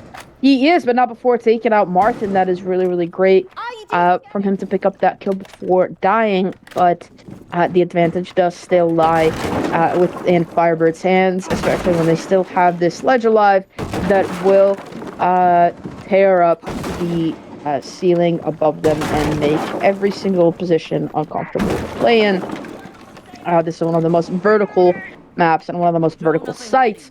And I think the next domino to fall could potentially be Park inside of the VIP area, who still has all three smoke babes in pocket. Finally, one goes out. Oh, looks away just the wrong moment. He will be getting pushed down these brown stairs, and that is Yuno with the kill, leaving Kezel and Twift in a 2 versus 4. 20 seconds left on the clock for FireBird, which should be more than enough time, but it could not be, as Twift picks up the kill onto Yuno. Kezel getting flashed out, and I think that is a hatch drop as well.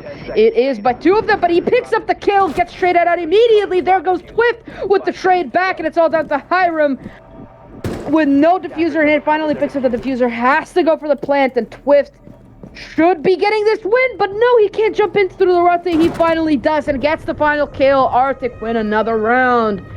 Oh, that was looking dicey there, as he could not get through that rotate. And it's a very, very tight rotate to go through, and Twift almost didn't. Had he not gone through that rotate, that plant would have gone down, and then it would have been a post-plant situation with Hiram's advantage.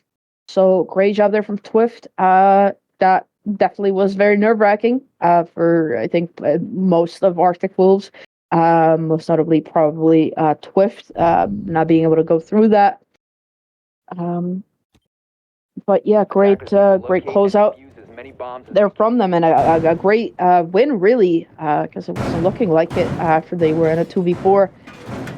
But they pulled it back with a lot of those trades. I think Kezel with the blind kill is really what brought it back around for them. But up to reading and dining they go, or reading fireplace, as it is known officially. It's another very vertical site, as is every single site on this map. It's a very, very vertical map. 5 seconds left So before it's one of those sites where they are going to have to hold on to top floor for as long as possible, because as soon as it is given up, it allows Sledge to wreak havoc all over and make every single position that you could possibly be in very, very uncomfortable to play. I guess not every single position, but most positions. Seeing as I think the entire ceiling above reading is destructible. And, yep, the entire ceiling above reading is destructible. Of course, none of the ceiling above dining is destructible, but that has to be the less favored side of the two anyway, just because of how many horizontal angles there are to deal with, rather than the vertical.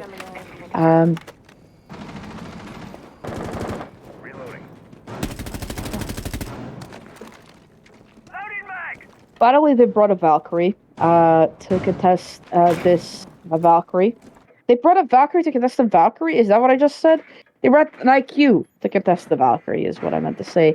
And they are using these drones to spot up Noob as well, who is completely unaware of this. He could be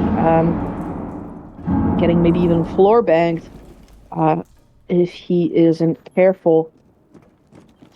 Martin making his way inside of Piano already.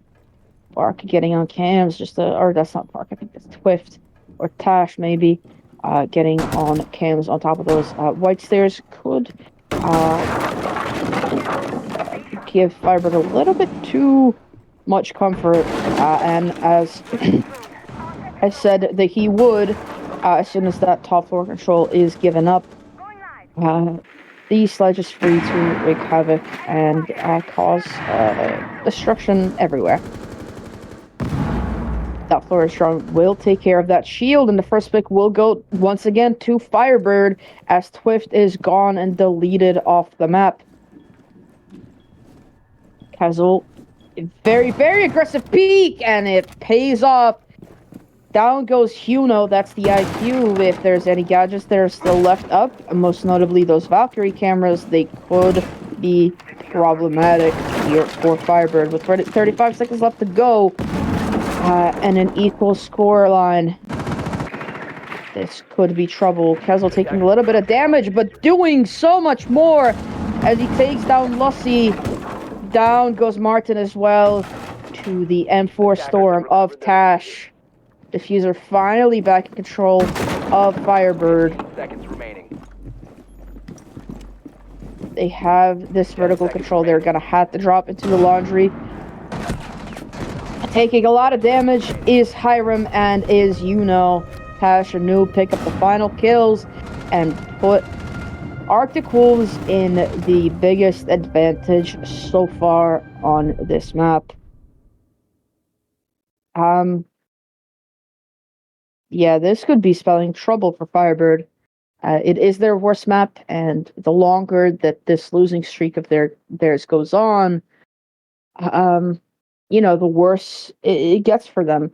It doesn't necessarily even have to be that they are losing it because they are bad or worse than Arctic. It could just be a purely mental thing. It's like, you know, if you're losing rounds that you think that you should be winning, or, you know, you've already played 2 maps, a lot of these players are probably quite drained, especially after they lost the previous map. There's probably a lot, you know, going through their brains at this point.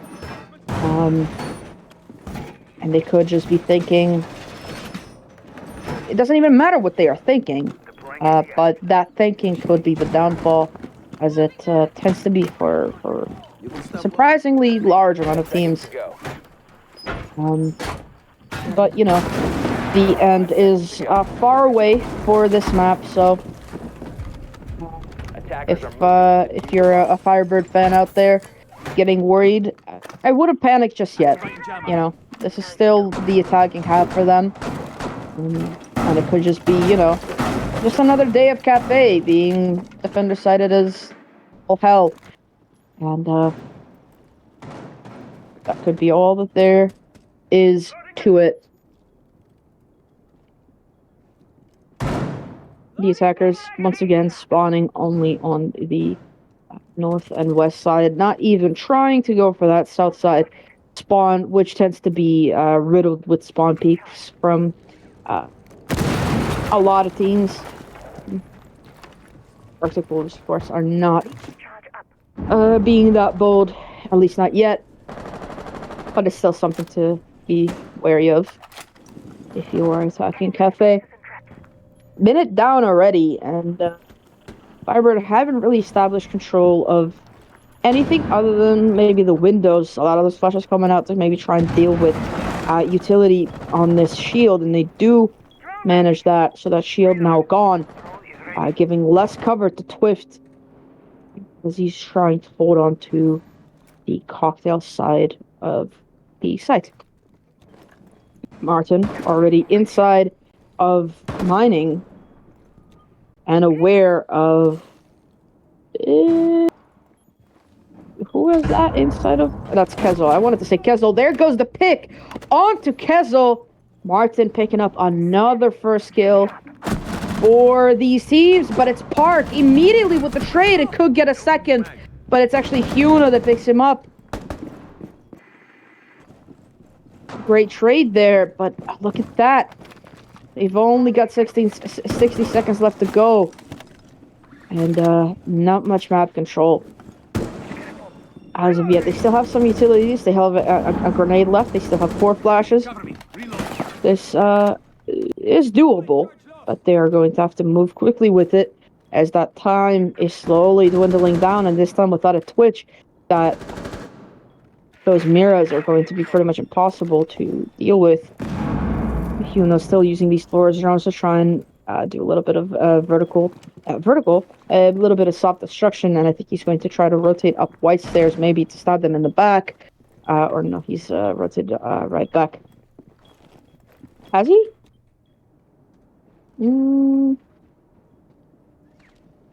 Oh, he's on the rappel. And now with 10 seconds left to go, this is going to have to be a rush for their life to try and get the plant down. Tash gets Hiram. Lossy does get Twift. Plant going down as it's all down to Tash, and FireBird win it. Oh, he got him on the rotate there. Great job there. Great round for FireBird to stop the momentum that Arctic Wolves were gaining and to put themselves just a step away from equalizing that scoreline and potentially putting themselves on an even split on the half, which is all that you could really ask for on Attackers need to Cafe locate and defuse as many bombs when as you're they starting can. out on attack. Of course, even a 4-2 split, so should they lose this round, 4-2 split is not that bad on a defender-sided Cafe if you are starting out on attack. But of course, you know, take every advantage that you can get. Back downstairs they go. This is really looking like FireBird's map for pretty much the entirety of it. Round for pretty much the entirety of it last time they played it. And it was a clutch from Kezel and Twift that won them the round. Attackers are moving to defuse a bomb. So I wonder whether that is going to be a repeat again. Well, obviously not in the exact same way, but whether it's going to be another round for Arctic Wolves or if FireBird are going to hold on to the advantage that they gain and convert it into a victory.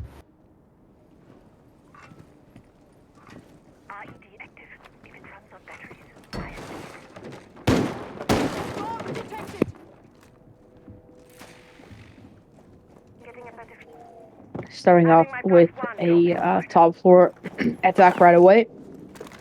Spotting out this Jaeger, and this Jaeger spotting them as well. That's Twift on these red stairs, contesting any push coming out from there.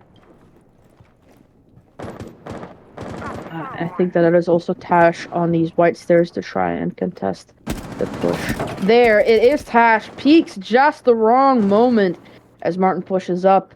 Does fall back all the way down into trains. Not chancing it today. Not trying to be risky. Or not trying to do anything risky.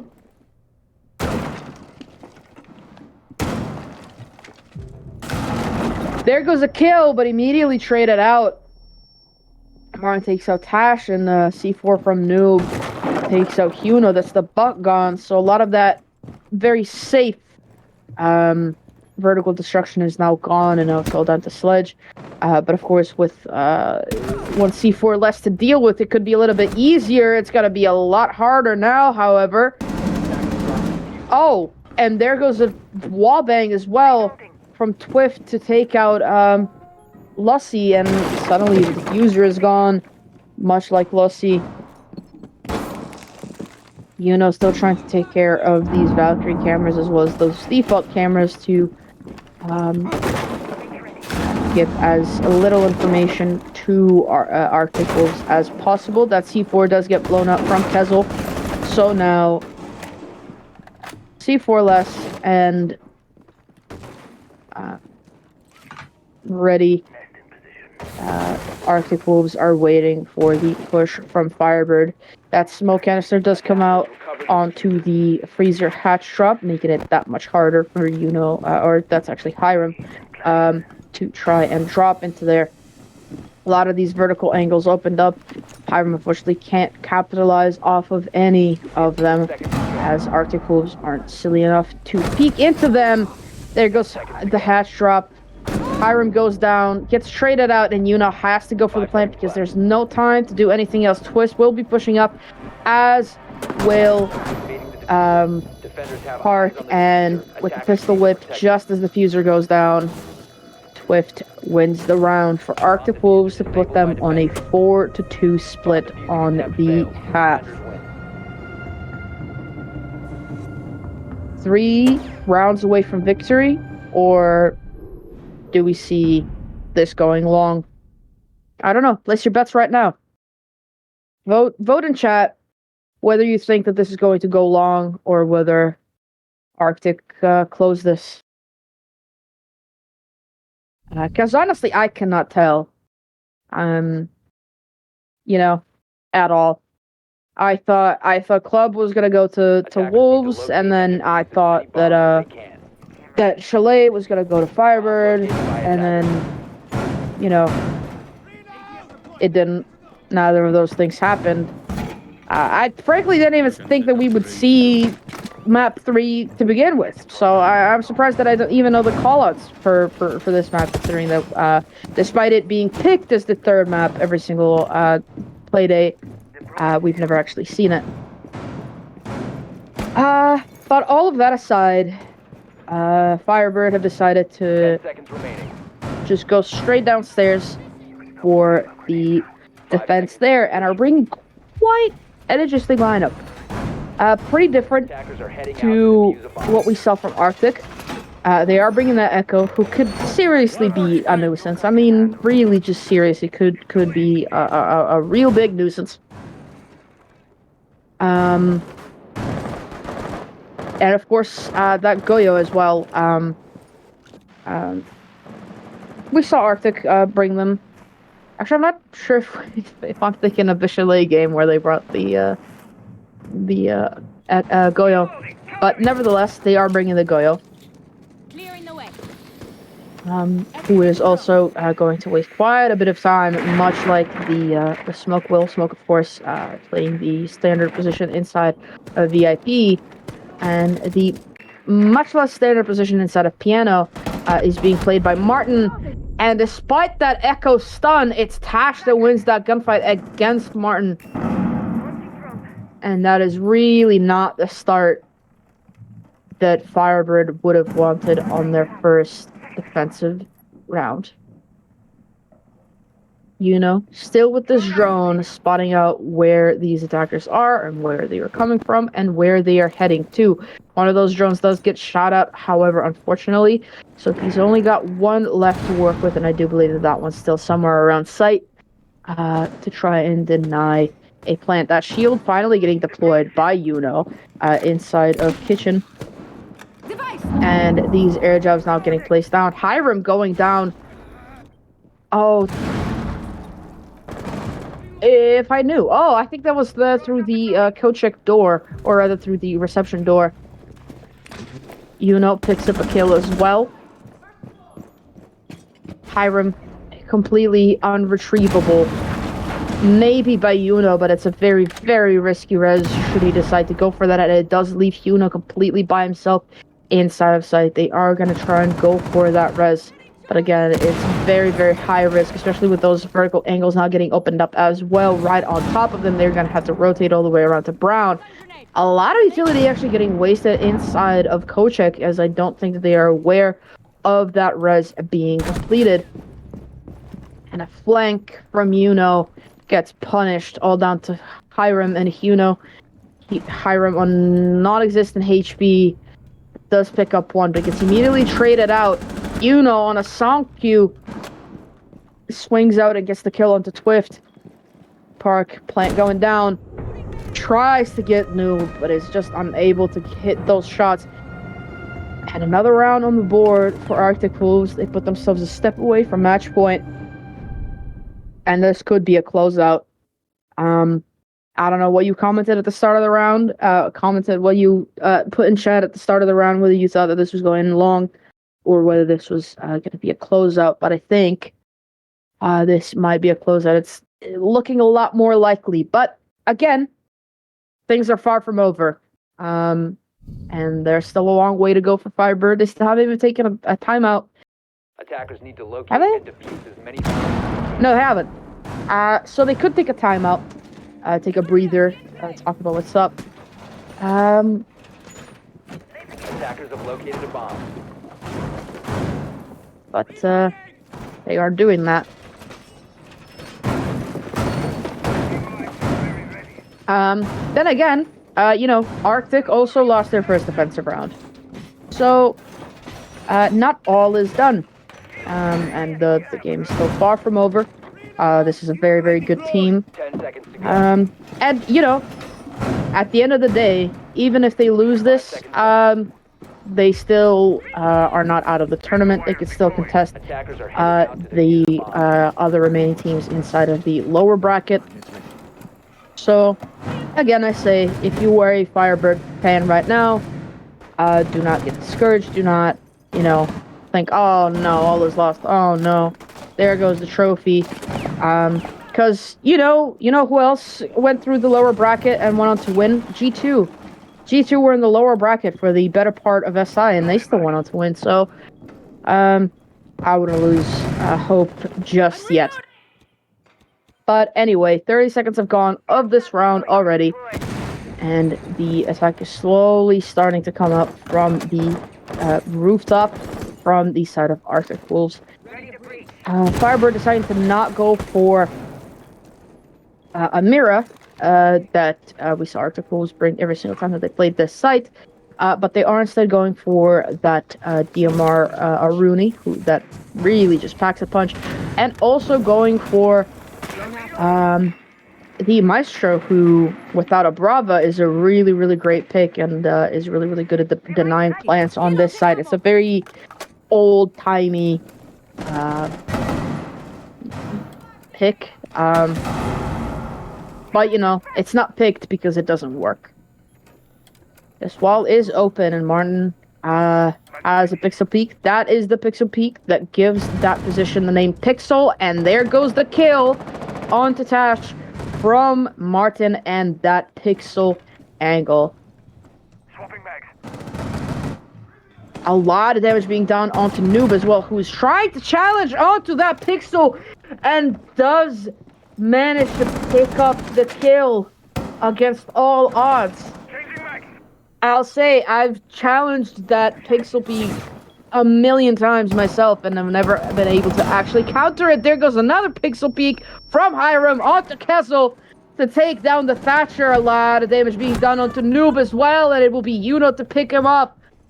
2 versus 4 here for Arctic Wolves as they lose half of their remaining team. There goes that pixel peek again from Hiram to get rid of Park as well. 1 versus 4 with 30 seconds left to go, and multiple pixel peeks to contest against. There goes a kill from Twift onto Lossie. 1 versus 3. There's one inside a freezer. It will be Yuno to pick up the kill and bring another round to FireBird. What a shot. What a shot to so many of those shots. Wow. Just wow. Great job. Great hold from FireBird. They live to see another day, and they go back downstairs. This time bringing the Solus as well. Never mind. Martin picks off. I should just not mention it. He picks up again. I should just not mention the picks until the round begins, I think, is the general rule. And I tend not to, but, you know, obviously the best of us, I guess. Attackers need to locate and defend. Yeah, back downstairs they go. This time we're in the Vigil.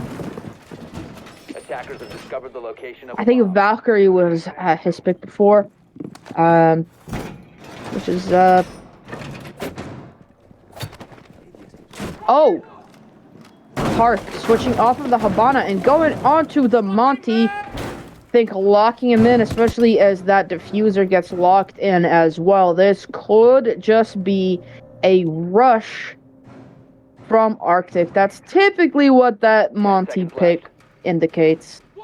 Monty pick very rarely indicates, hey, let's take this nice and slow. Take 2.5 minutes to put themselves in position and then just play it with the Monty.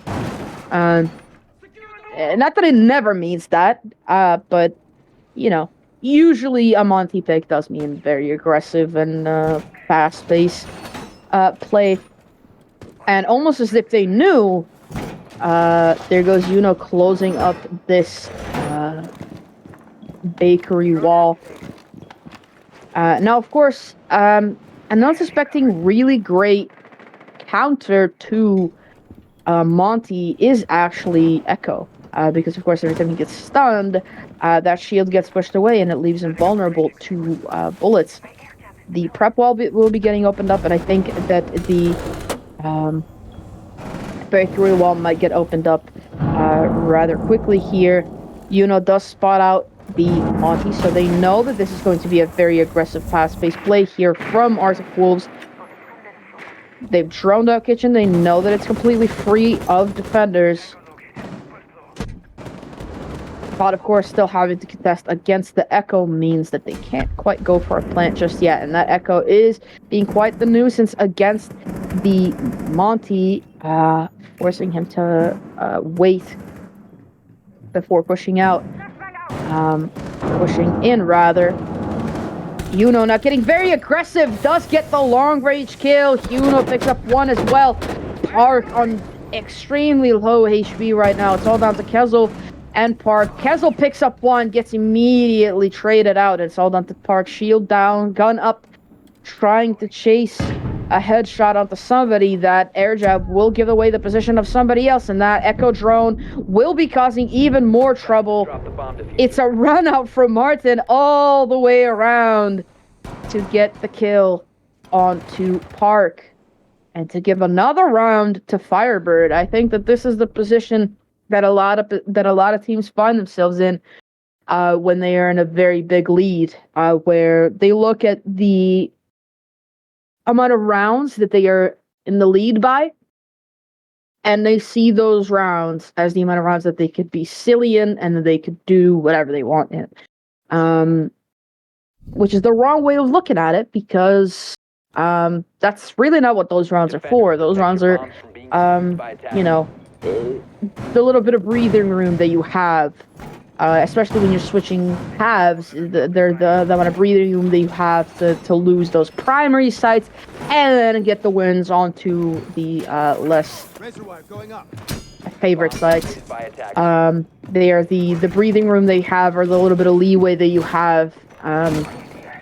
If maybe there's something, you know, wrong with either the picks that you're doing, or maybe your strategy. Maybe the team that you're playing against have pulled out something that you've never seen before, either from them in scrims or from another team. Maybe they completely pull something out that you have ever seen before, or maybe just didn't expect when you were making your picks and weren't prepared to counter it.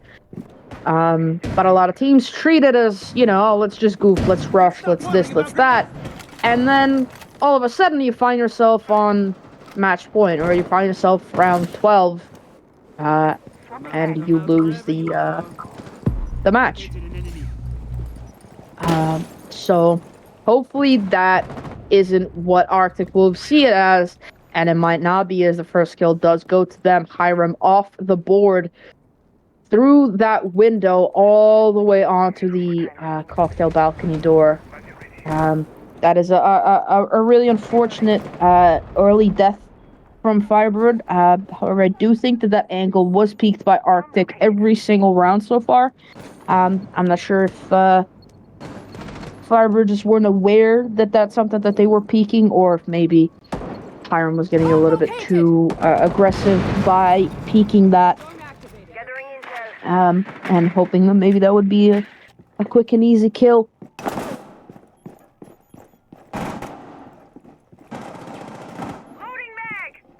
Attackers have dropped the bomb diffuser. Tash just spot out Lucy's position, but it's not something that they can go for yet, as they still have to clear out that pixel shield. I think that was Yuno playing that shield that has dropped away. No, it wasn't. It was Yuno on that shield. Has dropped away by now, but they have information from those Valkyrie cameras onto the position of the Iana of Tash. And as that freezer wall gets opened up as well, it's going to be trouble. Those smoke canisters are really holding off the push from the attackers even more. And there goes Yuno. He will fall inside of the toilet. Lucy all the way inside of sight. Staying a little bit too long was Kezel, was Martin. I think. Attackers recovered the bomb diffuser. Yeah, and he did lose his life inside of Cocktail.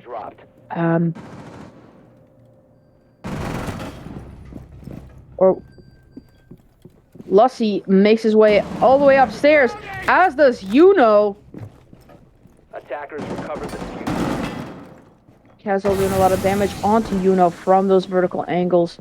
And the plant will be going down inside of dining room, but those prox alarms are given away their position. There goes the kill onto the planter. Losi taking down Kezel, taking down Park as well. It's all down to Twift. Diffuser in hand, has to go for the plant because there's nothing else you can do, and Lucy picks him up. FireBird, against all odds, have equalized the scoreline in round 11. Or round 10. Wow. Wow. Wow. And this is exactly what I was talking about. If you are a FireBird fan, and in round 7, if you were losing hope, if you were, no, it's all done for, well, look at it right now. We will be seeing all 12 rounds of regulation, which is also never been done before in these finals. So, a day of firsts. FireBird losing a defender-sided Chalet. FireBird bringing back a 5-2 loss. Seeing map 3. A lot of firsts. A lot of firsts today. I hope that everyone watching is as excited as I am over the turn of events that we have here before us. I guess maybe some Arctic fans aren't going to be that excited about the fact that Arctic were up 5-2 and have currently lost 3 rounds in a row. But, just how it goes sometimes.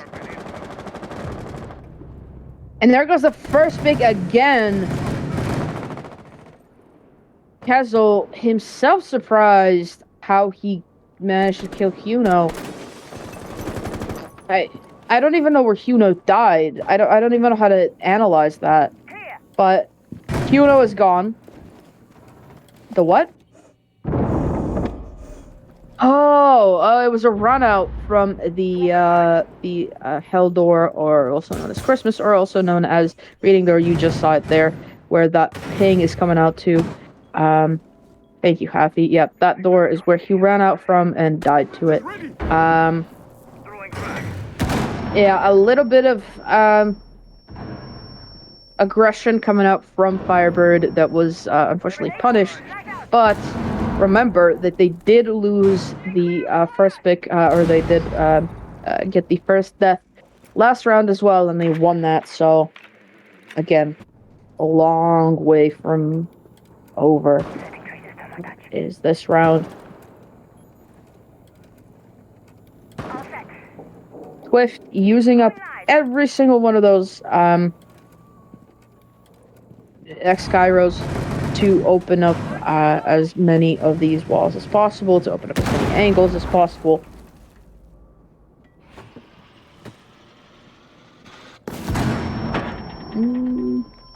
Well, I think, I'm not sure. There goes another kill onto Martin from Tash. That will be the picking up another one. And now this is a moment where FireBird worry.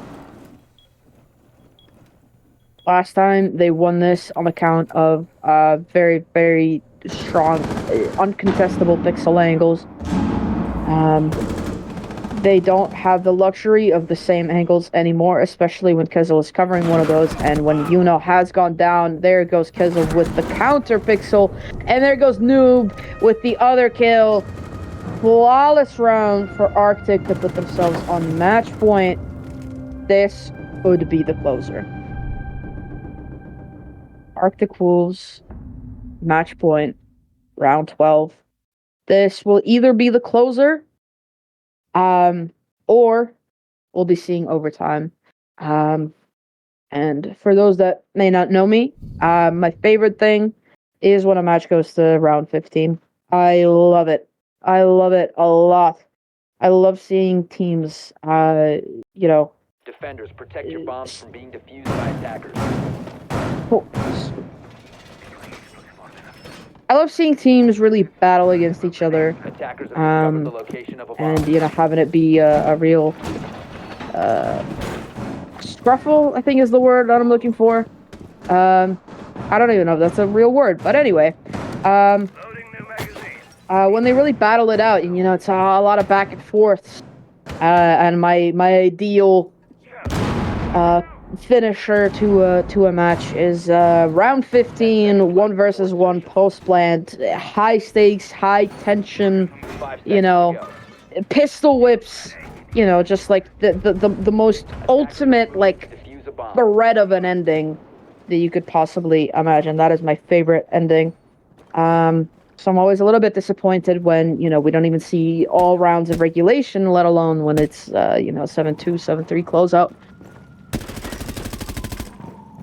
But here we go.